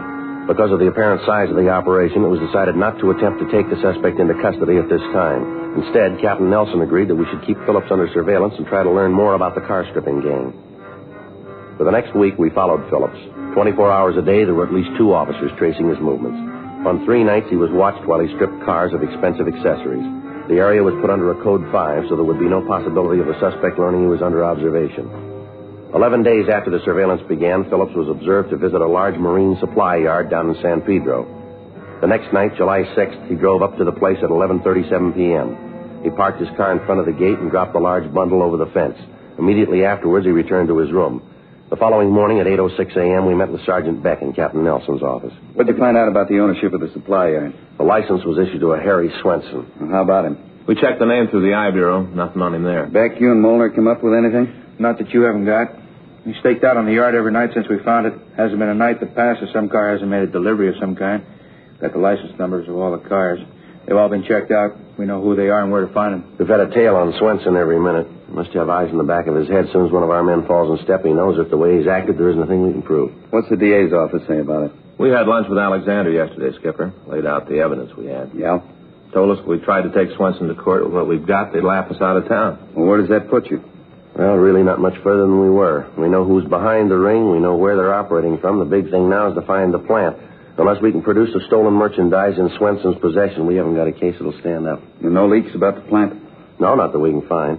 Everybody that's been near Swenson's place has been tailed. Twice a week there's a truck that leaves the yard. There's no way of telling what's in it, and the times we followed it, we've lost it. Well, how about a bug? Can you get one into Swenson's office? Well, I don't know how. There's no way of getting him out of there long enough to install one. The night watchman's always on the premises. We're not even sure he's not in on it, too. So where do you stand on it? Well, your guess is as good as ours. Alexander says that without finding the plant, we can't take him to court. Now, we've used every trick in the book to get him to lead us to it, and not one of them's worked. They haven't left the thing open. They're playing it real smart. How many men involved in the operation? Well, we're not sure, but as near as we can figure, 12. That's not counting Swenson or that night watchman. You've been in the business long enough to know it, then. What's that? When there's that many men working, there's got to be a leak someplace. Yeah. Find it.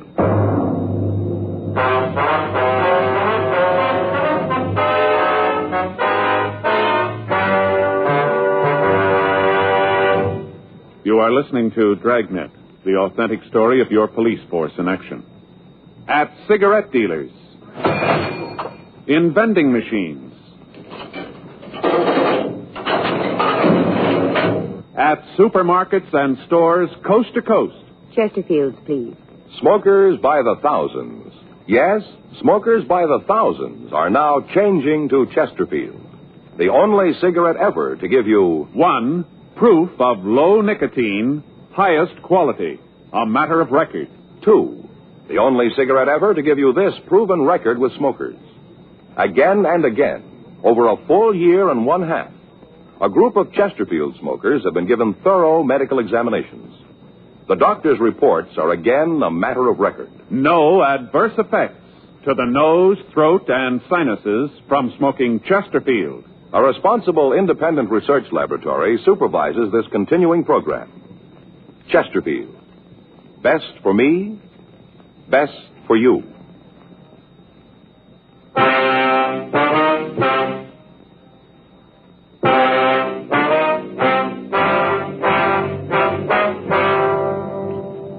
For the next week, a close surveillance was kept on Swenson's Marine Supply Yard, but there were no breaks. Kickbacks from George Bratton up at CII in Sacramento and from Washington, D.C. didn't disclose any previous criminal record on the suspect. During that week, on Tuesday, July 11th, and on Thursday, July 13th, a large stake truck left the yard. The back of the truck was covered with a piece of canvas so that we were unable to see what was in it, but we were reasonably sure that it contained stolen merchandise.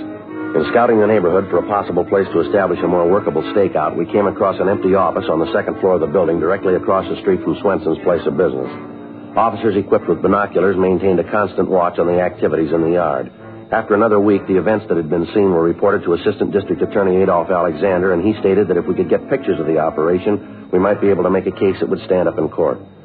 Monday, July 17th, we met with Sergeant Putoff in the crime lab. How far are you going to have to be from the subject, Joe? Well, second floor across the street. Are you going to be able to take all the pictures during the day? Don't think so, Putoff. Most of the activity runs after 9 at night. Mm-hmm. Well, best bet probably infrared, then. We can shoot it with a 4x5. How about light? Oh, is there any sort of telephone pole, traffic signal in front of the place?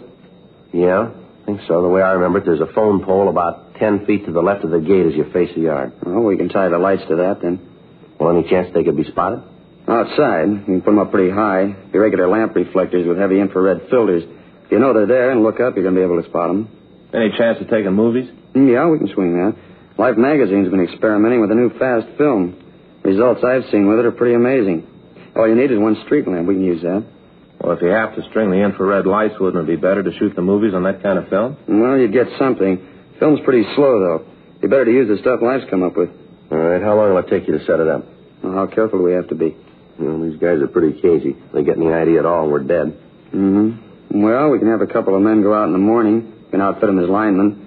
They should be able to have the rig ready for you by tomorrow night. We can start shooting pictures then, huh? Should be able to, yeah. All right. Is Jay Allen around, do you know? Well, I think he's over the court this morning, Joe. Well, then maybe you can help us out there, too. What's that? We're trying to figure some way to tail a truck. We've been trying to find the plant these guys are using for a couple of weeks now, and we just can't get near them. We wondered if Jay might have any ideas on that. Probably use fluorescent paint. That ought to do it. What's the gimmick there? They tie a can of transparent fluorescent lacquer to the back of the truck, punch a hole in the can, and all you got to do is follow the drops. You punch a hole in the can, won't all the stuff run out? Well, there's a couple of brands on the market. They've got enough viscosity so the paint will stay in the can. Regulate the frequency of the drops by the size of the hole. Can you see it? Not without ultraviolet lamp. Tie one of those to the hood of your car and you got it made. You got the equipment here to do that? Mm-hmm. Well, would you have Jay give us a call when he comes in? Right. He'll know more about it than I do. Be able to give you all the dope. Okay. I'll get right on the other for you. Thanks a lot. Say, how long you been after this bunch? Well, let's see. We got the assignment on June 13th. That'd make it over a month now. A lot of time. Well, maybe now we'll have something to show for it.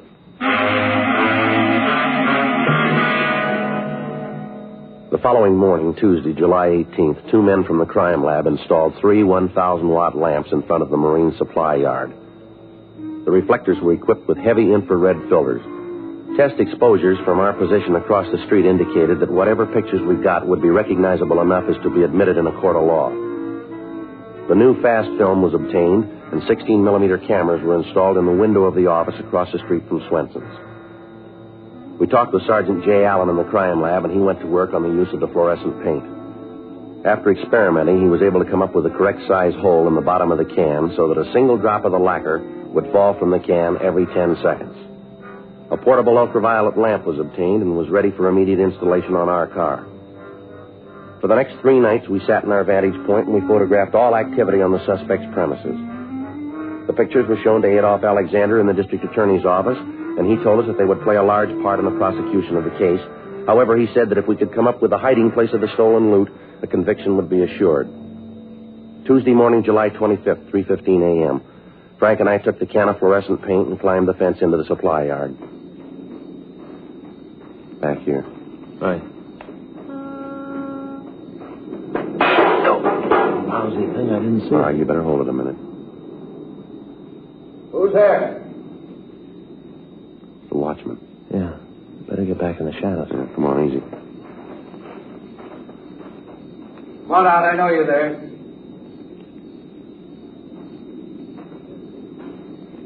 Come on now. Who is it?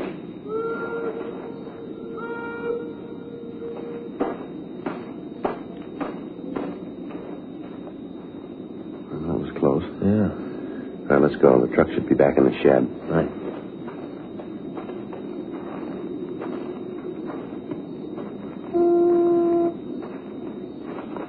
All right, here we are.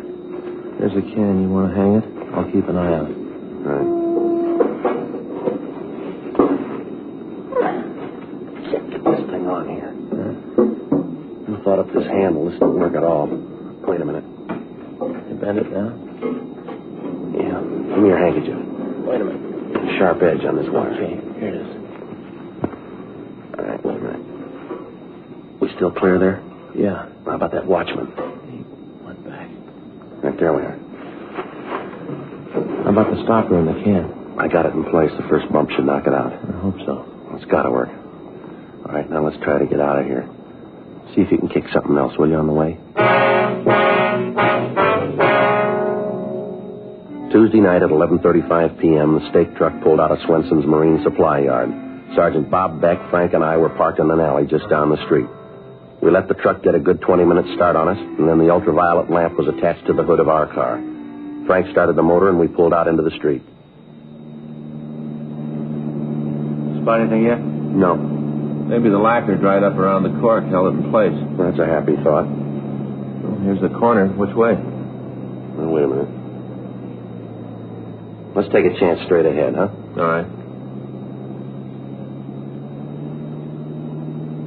Well, there's nothing up this way. You better double back. Okay. Let's try it to the left this time.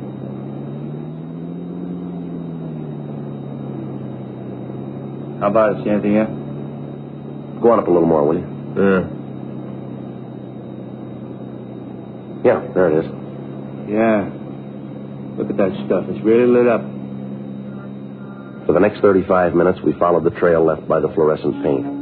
From time to time, we'd lose the trail, but we'd always pick it up again. The truck followed the main highway from San Pedro to Santa Monica and then turned left up Santa Monica Canyon. The trail wound around toward Sunset Boulevard and turned to the left. About 1 mile from the beach, the drops indicated that the truck had left the main street and turned onto a private dirt road. Half a mile along the road, the trail stopped in front of a large wooden building in the middle of a field. We turned off the car lights and went up to the place. The blinds on the windows were drawn, but there were lights on in a front room. Sergeant Beck covered the rear of the building, and Frank and I went up to the front door.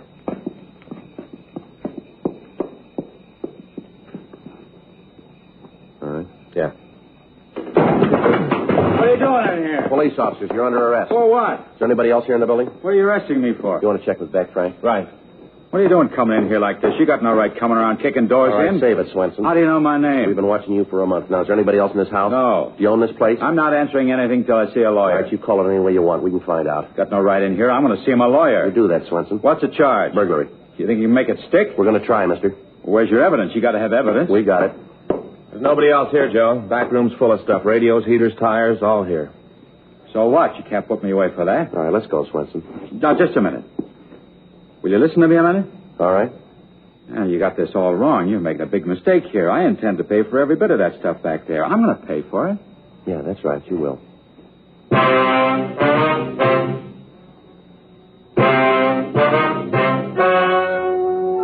The story you have just heard is true. The names were changed to protect the innocent.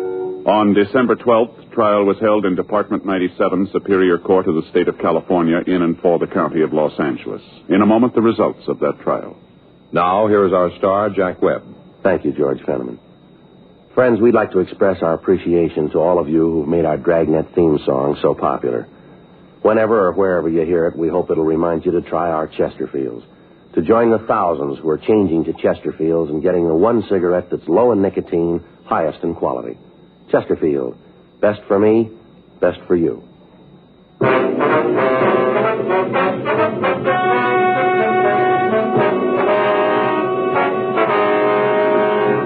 All other members of the gang were taken into custody and were brought to trial. Harry Ralph Swenson, along with his accomplices, was tried and convicted of 14 counts of burglary in the second degree and received sentence as prescribed by law. Burglary in the second degree is punishable by imprisonment in the state penitentiary for a period of not less than 1, nor more than 15 years. If you had only one book, the Bible, do you know that you would have within its covers the finest examples of literature, both in prose and poetry? You'd have stories which have never been equaled: adventure, love, history, and prophecy. So read your Bible every day during National Bible Week.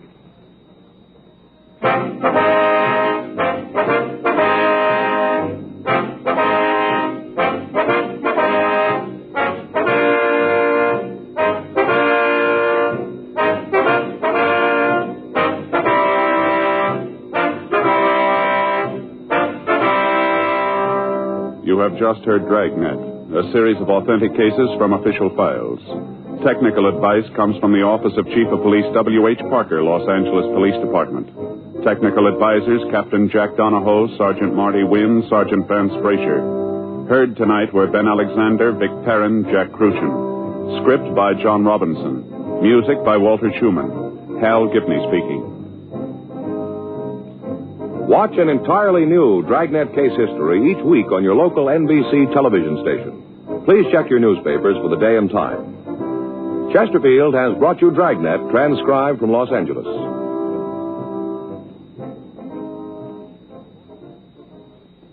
Have you tried new cork tip Fatima? It's the smooth smoke, with Fatima tips of perfect cork, king size for longer filtering, and Fatima quality for a much better flavor and aroma. Fatima is made and guaranteed by Liggett & Myers Tobacco Company. Try Fatima today.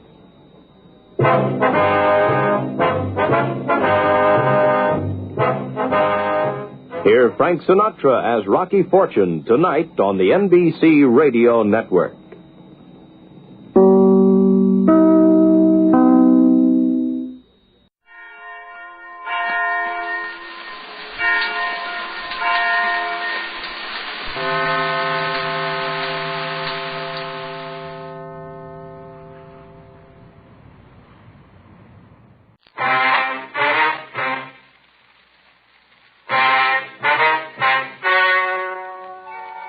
Ladies and gentlemen, the story you're about to hear is true. The names have been changed to protect the innocent. Dragnet is brought to you by Chesterfield, made by Liggett & Myers, first major tobacco company to give you a complete line of quality cigarettes.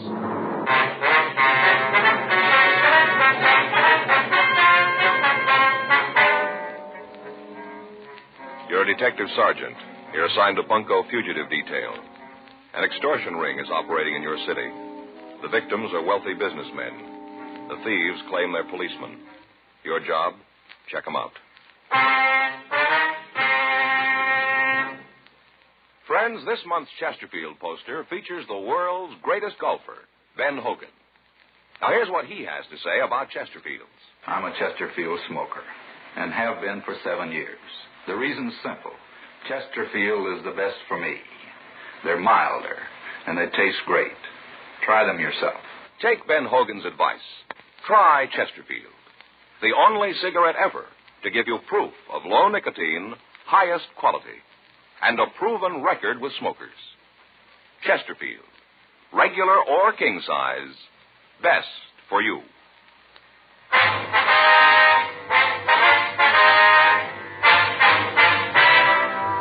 Dragnet, the documented drama of an actual crime.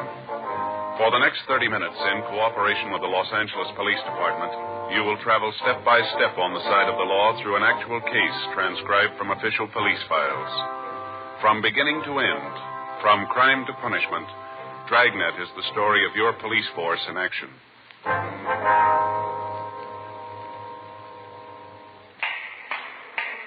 It was Tuesday, August 10th. It was warm in Los Angeles. We were working the day watch out of Bunko Fugitive Detail. My partner's Frank Smith. The boss is Captain Didion. My name's Friday. I'd spent the morning in court, and it was 11:45 a.m. when I got back to room 38, Bunko Division. Well, I'm telling you, you better do something about it. Getting terrible when a citizen has a thing like this happen to him. All right, Mr. Mather. If you'll take it easy, tell me what happened. I got a lot of friends in this town. I happen to know one of the councilmen real well. If you don't clean this thing up, you're going to be walking a beat out in the plum thicket. Just a minute, Mr. Mather. Here's my partner.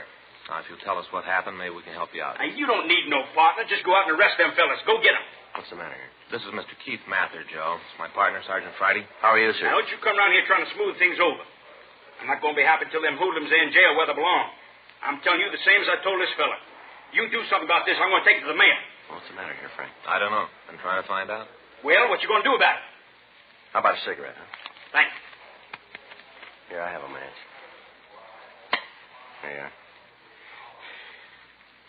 How about it? Sir? Well, how about it? What you going to do? Well, sir, if you'd start right at the beginning and tell us what this is all about, maybe we can give you a hand. Well, there isn't a shoe shine in the world that's worth $5. I don't care what kind of wax they use, not for $5, no, sir. Shoe shine? Yes. They call it imported wax. Where they charge for it must be brought in from Timbuktu. Ridiculous. I'll get the report. Right. Take a match and light it, then they burn the edges of your shoe soles. Don't do nothing but smoke up your shoes, that's all. Just smoke up your shoes, a $5 hot foot. You want to give us your full name, sir? Keith Jefferson Mather. Now, right there on the street that threatened me. Where'd this happen, sir? Shoe shine stand, the corner of Main and Colon. Little place with pin-up pictures all over the walls. Never seen so many pin-ups. Mm-hmm. Do you know if they had a card showing the prices of the shines? Well, I didn't see one. All them pictures, hard to tell. Well, if you just tell us in your own words exactly what happened, will you please? I was on my way to work. Had a very busy day, a lot of important appointments. I just parked my car and I was walking along and went by this place. A fella standing there asked me if I wanted to shine. Just so happened I did, so I climbed up in the chair. Well, I was sitting there reading the paper, and the man asked me if I wanted imported wax. I wasn't paying a lot of attention. I guess I said yes. Next thing I know, I think he's trying to give me a hot foot. I looked down. He's got this big kitchen match out. He's burning the edges of my soles. Smoke coming up. I told him to stop it. I got down from the chair. I was plenty sore. You can just bet I was sore. Plenty. Yes, sir, we can understand. Well, I handed him $50. Figured that'd take care of the tip, too. Wasn't a very good shine. Come right down to it, a $50 was too much. All that smoke. Next thing I know, he said the shine was $5. $5? Almost climbed right down top of the place. Couldn't believe my ears. Can you imagine $5 for a shine? That's when the men got out of the car, did they? That's right. Them three fellas got right out. Say, how'd you know about that? Well, sir, this isn't a new operation. You mean tell me this happened before? Yes, sir. We get a couple of dozen complaints a week. We'll finish up this report, and then if you'll point out the place, we'll have a look. Then you can just start writing. I told you I had a lot of important appointments. I can't spend all day here. Can I see someone here, please? Yes, sir. You want to go ahead with this, Frank? I'll see what he wants. Yes, sir. Yes, sir. Could I help you? I want to give myself up. Sir? This is Bunko Fugitive, isn't it? That's what it says on the door. Yes, sir. That's right. I want to give myself up. I'm tired of running. I haven't got any place to go. Would you like to tell me what this is all about? I gave him every nickel I had. I haven't even got enough money to go home. All I want's enough to eat on and get back home. I gave him everything. I don't believe I understand you, sir. I gave him all the money I had. He said it'd be all right. Now, I'm broke, and I want to borrow enough to get home. Well, who are you talking about? Who'd you give the money to? Policeman. The man who'd walked into the office identified himself as Martin Dietrich. From the story he gave us, it appeared that he'd been the victim of a shakedown by a person or persons representing themselves as police officers. We turned the shoe shine parlor complaint over to one of the other officers for investigation, and then we took Dietrich across the street to the Federal Cafe. We sat down in a booth and ordered coffee while the victim had breakfast. He acted as if he hadn't eaten in several days. Frank and I waited until he finished, and then we started to question him. If you'll just tell us what happened, Dietrich. Sure. I'm from Chicago. I work for a wholesale drug company back there, and I had to come out here on business. I got in last Saturday. That'd be August 7th, would it? Yeah, the 7th. I got in at 8:45 on the Super Chief. Well, I didn't have any business to do until yesterday, so I thought I'd look the town over, get settled, you know? Yes, sir. I didn't even have a hotel reservation, so after I got off the train, I was waiting for my baggage to be checked through, and I went over to the coffee shop for some coffee. Sat down, started to read the paper, and must have been there for about 15, 20 minutes when this guy came in and sat down next to me. Go ahead. He just sat there for a couple of minutes. I didn't pay any attention to him. Busy reading the paper, you know. Mm-hmm. Then he asked me for a match. I gave him one, told him to keep the pack. I remember telling him that. Next thing I know, we're in a big conversation. Turns out he's from Chicago, too. Did he tell you his name? Said it was Gabriel Bush. Told me he was in the wholesale liquor business. Said he was out here on a selling trip, checking up on the branch office. Well, I went right along with him. Seemed like such a nice fellow, well-dressed, cultured. Yeah, even knowing it, you sure wouldn't figure him for what he was. What was that, sir? A narcotic addict. Are you sure about that? Well, I should be. It cost me over $3,000 to find out. You want to go on, sir? We got a cab and went out to a big hotel on Wilshire. He had reservations there. He signed the card, and we went up the room. The way he acted, you'd never know anything was wrong, never even suspected. I see. Well, we no sooner got in the room than Gabe started to unpack his suitcase. Gabe? Yeah, Gabriel Bush. Oh, yeah. He told me to call him Gabe. Said he was named after a great uncle or something. Didn't care much for the name. I see. Go ahead, please. Well, he unpacked his bag, and I guess I should have noticed something then, the way he acted. How do you mean? When he took the stuff out of his bag, he acted like he didn't want me to see what he was doing. But he did it in a funny way, so I couldn't miss noticing it. You know what I mean? I think I do, yeah.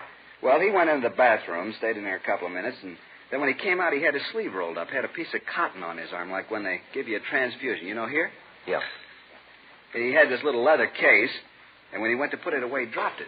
Spilled the stuff in it all over the floor. I should have gotten out right then, right there. If I'd have had any brains, I would have gotten out. What was in the case, do you know? All the stuff for taking narcotics, hypodermic needle, all that stuff. Well, what did he say when he dropped this? He just tried to laugh it off. And then he told me that he was a diabetic, said that he had to take insulin shots. About that time, the other two guys came in. What did these two men want? Said Gabe was a narcotic addict. Said they'd been after him for a long time and that they'd gotten word from the Chicago police that he was coming out here. Yeah. He told me that they'd been following us since we got off the train. Been following us all the time. What'd they do then? Took us downstairs and put us in a car. Said they were going to take us to jail. Tried to talk to him, tell him I didn't have any part in what Gabe was doing. I didn't even know about the narcotics. One of them said they knew that. That you weren't involved in it? Yeah. Then the other one opened up the glove compartment of the car and took out a microphone, called in here to police headquarters. Gave them Gabe's name and mine. Said they had us in custody and were bringing us in. And I kept asking the one guy in the back with me to let me go, let me get out of the car. What'd he say? Oh, he told me that they'd like to, but it was too late. That they'd already called in my name, said they couldn't do anything about it now. I told him how it would ruin me if the story got out. How could I explain it to my bosses? That's when they told me there was a way. Yeah. The one fellow said that if I could afford to take care of all the policemen who knew that I'd been picked up, maybe they could fix it. The other one, the one in the front seat, said that wasn't a good idea, that they should book me. Well, they got in a discussion about it. The one guy wanted to let me go. The other one said not to. Finally, the one with me, the one in the back seat, won out. I gave him all the money I had, $3,350. How much? $3,350. I see. Then they pulled the car over to the curb and told me to get out. The badge these two men showed you, did it look like this one? I think so.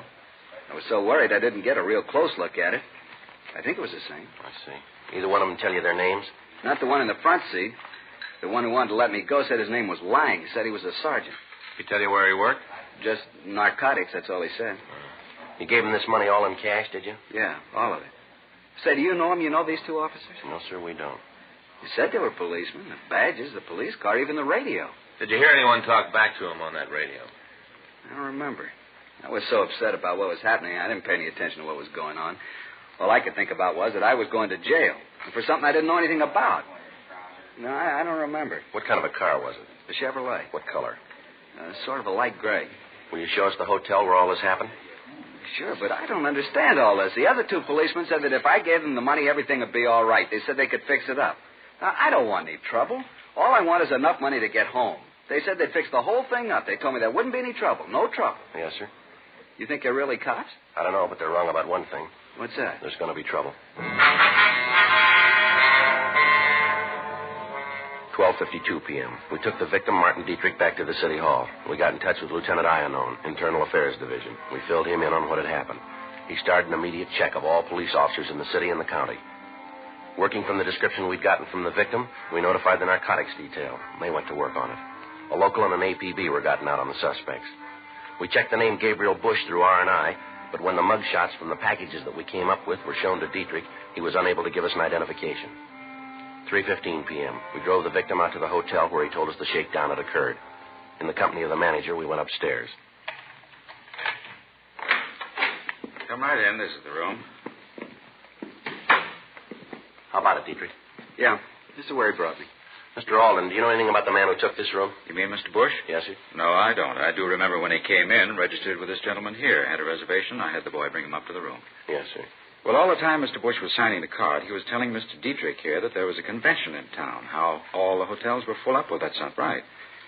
We haven't had a really big convention in a couple of months. Why, right here in this place, we've got several rooms we could have let Mr. Dietrich have. Not that we're not doing a good business, you understand, not at all. Yes, sir. But we do have a few very nice rooms. Have you ever seen this Mr. Bush before? No, I don't think I ever have. All right, sir. If we could take a look at the registration card, and then we'd like to talk to the cashier. Sure. Do you know if their bill was paid when they checked out? I imagine so. I don't collect the money. Cashier does that. We can ask her. All right, sir. You think you might get a clue from her? Well, we'd like to talk to her if we could. She won't be able to tell you anything that I haven't filled you in on already. Sir? Well, it follows. I'm the manager here. Anything goes on, I'm going to know about it. Not only that, but I've worked a lot with our security officer. How's that, sir? House detective? Oh, yeah. Oh, yes, I help him out all the time. People are always trying to get away with hotel property, but we stop them. Come right down to it, I could almost be a policeman myself. All I need is a badge and a gun. Afraid you're a little wrong there, mister. Just a badge and a gun. They don't make you a cop.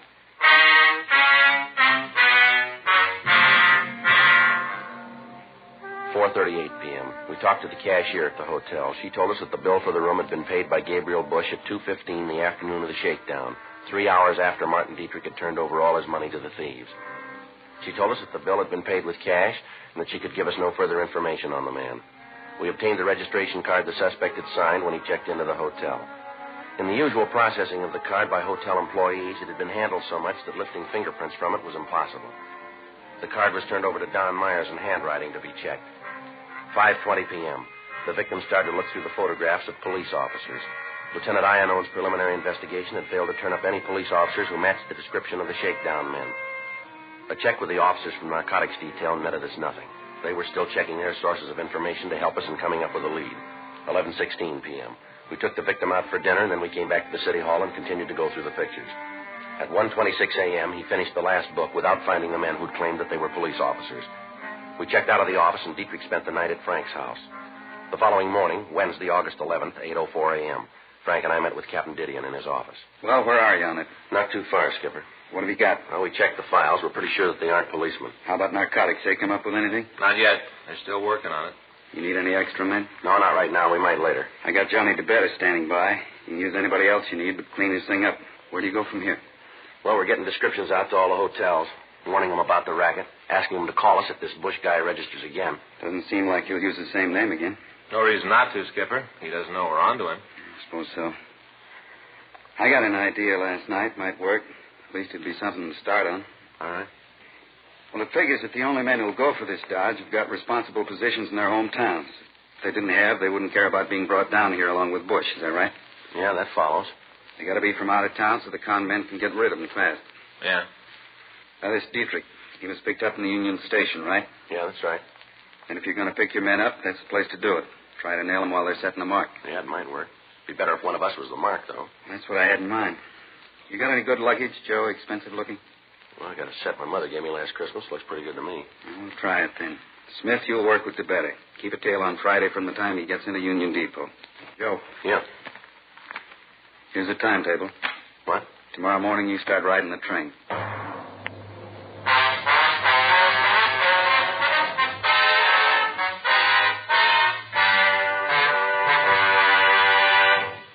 You are listening to Dragnet, the authentic story of your police force in action. It's taking place at your dealers, cigarette dealers coast to coast. Smokers by the thousands are now changing to Chesterfield. Join them today, and you'll be smoking the only cigarette that gives you proof of low nicotine, highest quality. I want you to know that's a matter of record. And so's this. As I've been telling you, Chesterfield is the only cigarette with this proven record with smokers. No adverse effects to the nose, throat, and sinuses from smoking Chesterfields. Good reasons why you should change to Chesterfield? You bet. Ask for Chesterfield. Regular or king size, best for you.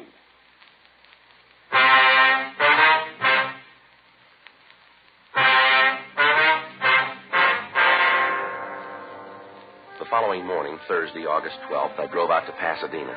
At 8:12 a.m., I caught the train on its last stop before it reached the Union Depot in Los Angeles. At 8:45 a.m., the train pulled into the station. I got off, walked up the ramp into the terminal. From there, I walked over to the coffee shop and waited for over an hour. From where I sat, I could see Frank and Sergeant John DeBetta further down the counter. At the end of the hour, no attempt had been made to approach me, and we called off the operation for the day. While I was in the coffee shop, I watched for anybody matching the description of the suspect, Bush. But if he was there, we didn't see him. The operation was staged again for the next 2 days without results. On Sunday, August 15th, I went through the same procedure. After the waitress brought my coffee, I waited. 9:02 a.m. Mind if I sit down here? No, go right ahead. Here, I'll move my coat. I'll get it for you. You're not going to need an overcoat out here. Sure is hot. Yeah, I guess so. This is my first trip. Thought I'd bring one with me anyway. California weather, you know. Yeah, you never know. Where are you from? Chicago. Want to take the chief in? Yeah. Just thought I'd have a cup of coffee before I start out to find a hotel. Yeah. Guess I had to introduce myself. I'm Gabriel Bush. Friends call me Gabe. Well, my name's Friday. Did you just get in, too? Yeah. I work for a wholesale liquor company in Chicago. It's a small world. Where are your offices? On State Street. Got a little trouble with our West Coast office, so the boss sent me out to see if I can straighten it out. What are you doing here? Oh, just kind of business and pleasure. Mm-hmm. What line you in? Machine tools. Well, how long are you going to be in town? Well, as a matter of fact, I'm leaving Tuesday. That doesn't give you a lot of time here. You know anybody in town? No, sir, I don't. Not a soul. Where'd you say you're staying? Well, I'm not staying any place. I haven't got a place yet. Thought I'd go over to the Statler. Oh, you're not going to get in there. Matter of fact, you're going to have a rough time getting in any place. Oh, is that so?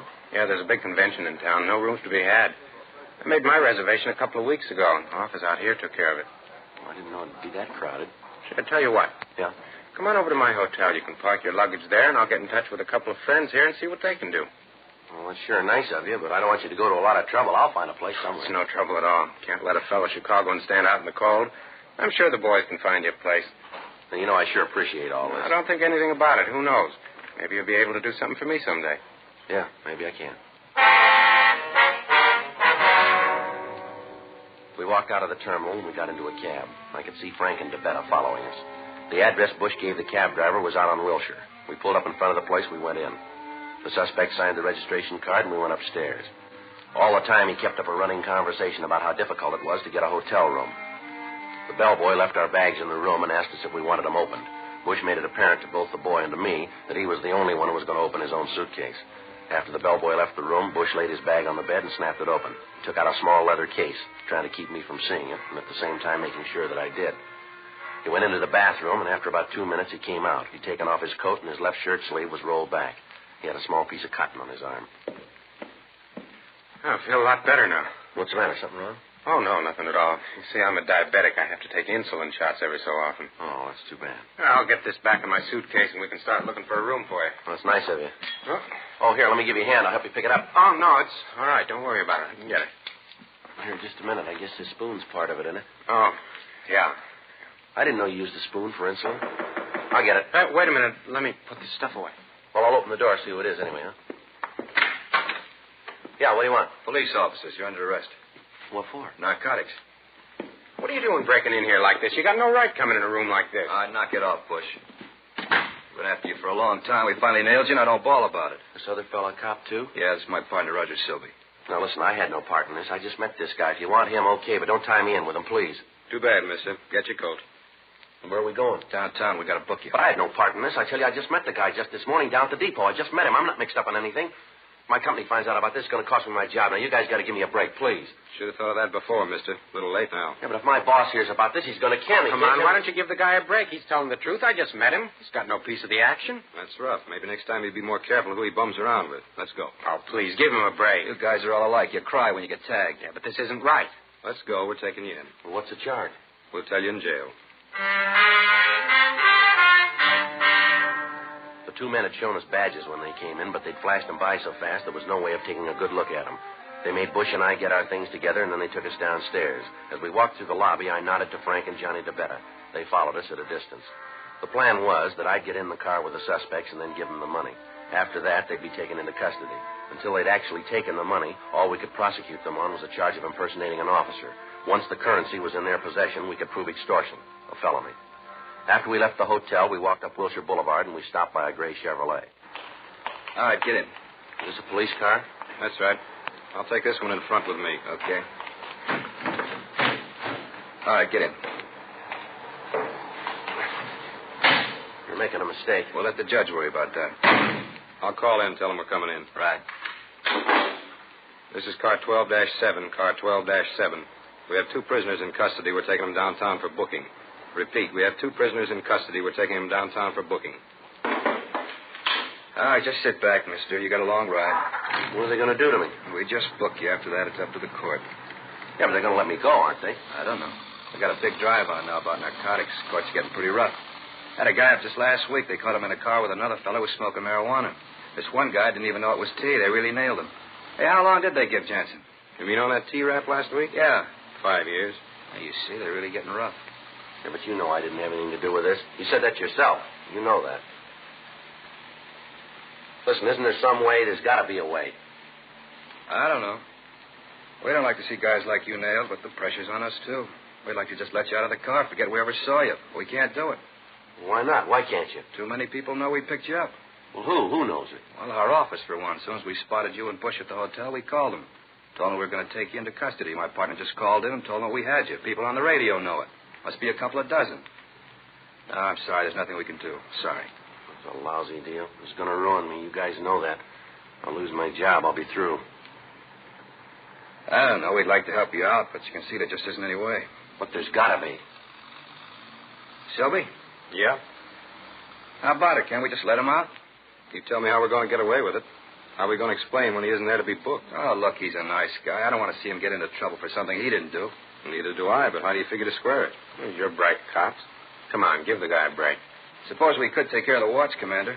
Maybe he'd forget we called in. Taking care of him is expensive. Yeah. How much money you got on you? Well, about $2,500. It's not too much. Can you raise any more? No, not without sending home. I can't do that. How about it, Sylvie? $2,500 enough? Won't go very far. A lot of people to take care of. That's all he's got. Ain't enough. Let's book him. Oh, come on. We've been riding together a long time, Sylvie. This is the lousiest deal we've ever had to pull. If we take the $2,500 and explain it to the commander, it'll work. Come on, let's give the guy a chance. If it goes wrong, it's on your neck. All right. I'll take the beef. Okay, shove him out. We got to take Bush in, though. All right. Come on, give me the money. Sure. Here you are. It's all there. Okay. Sylvie? Pull over. Let's let him out. Where are we? 4th and Spring. Would you mind dropping me off a couple of blocks up the street? This isn't a taxi service, mister. You're coming out of this smelling like a rose. Don't press your luck. No, just a couple of blocks up there near First. Why? What's over there? City Hall. You're under arrest.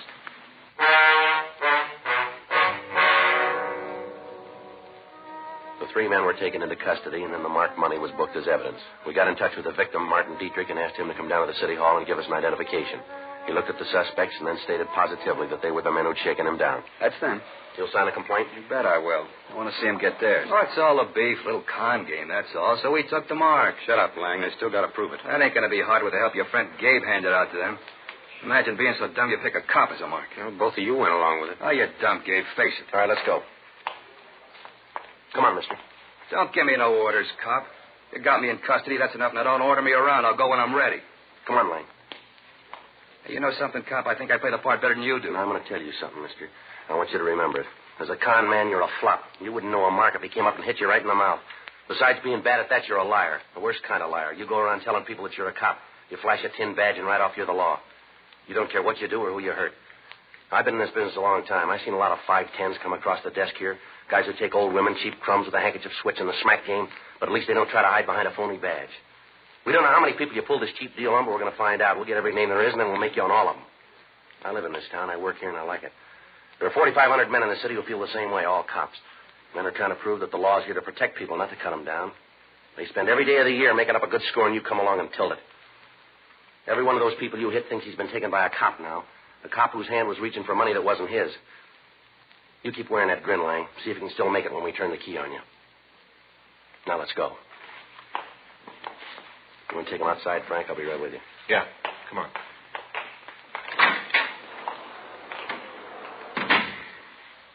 That all you need me for? Yeah, Martin, we'll be in touch with you. Right. Too bad about all this, isn't it? Yeah.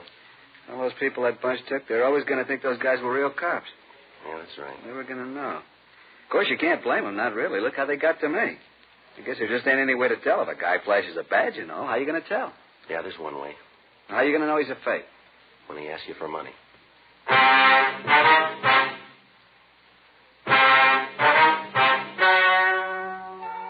The story you have just heard is true. The names were changed to protect the innocent. On December 17th, trial was held in Department 92, Superior Court of the State of California, in and for the County of Los Angeles. In a moment, the results of that trial. Now, here is our star, Jack Webb. Thank you, George Fenneman.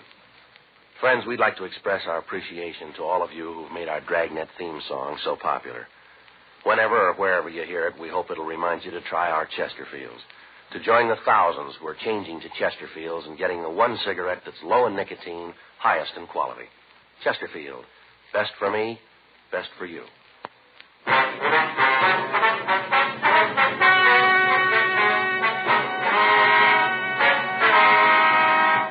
Gerald Richard Lang, Richard Harris Silby, and Gabriel Norris Bush were tried and convicted of violation of Section 518 PC, extortion. They received sentences prescribed by law. Violation of Section 518 PC is punishable by imprisonment in the state penitentiary for a period of not less than 1 nor more than 10 years.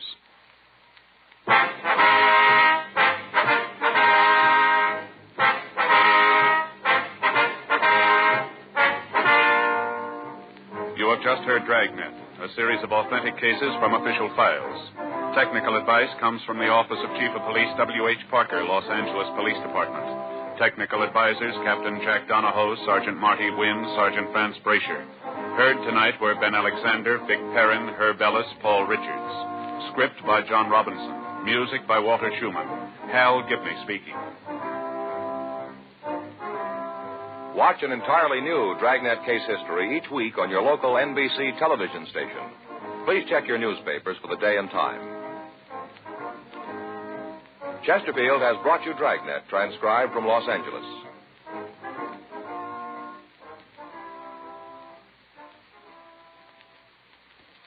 Have you tried new cork tip Fatima? It's the smooth smoke, with Fatima tips of perfect cork, king size for longer filtering, and Fatima quality for a much better flavor and aroma. Fatima is made and guaranteed by Liggett & Myers Tobacco Company. Try Fatima today. Hear Frank Sinatra as Rocky Fortune tonight on the NBC Radio Network.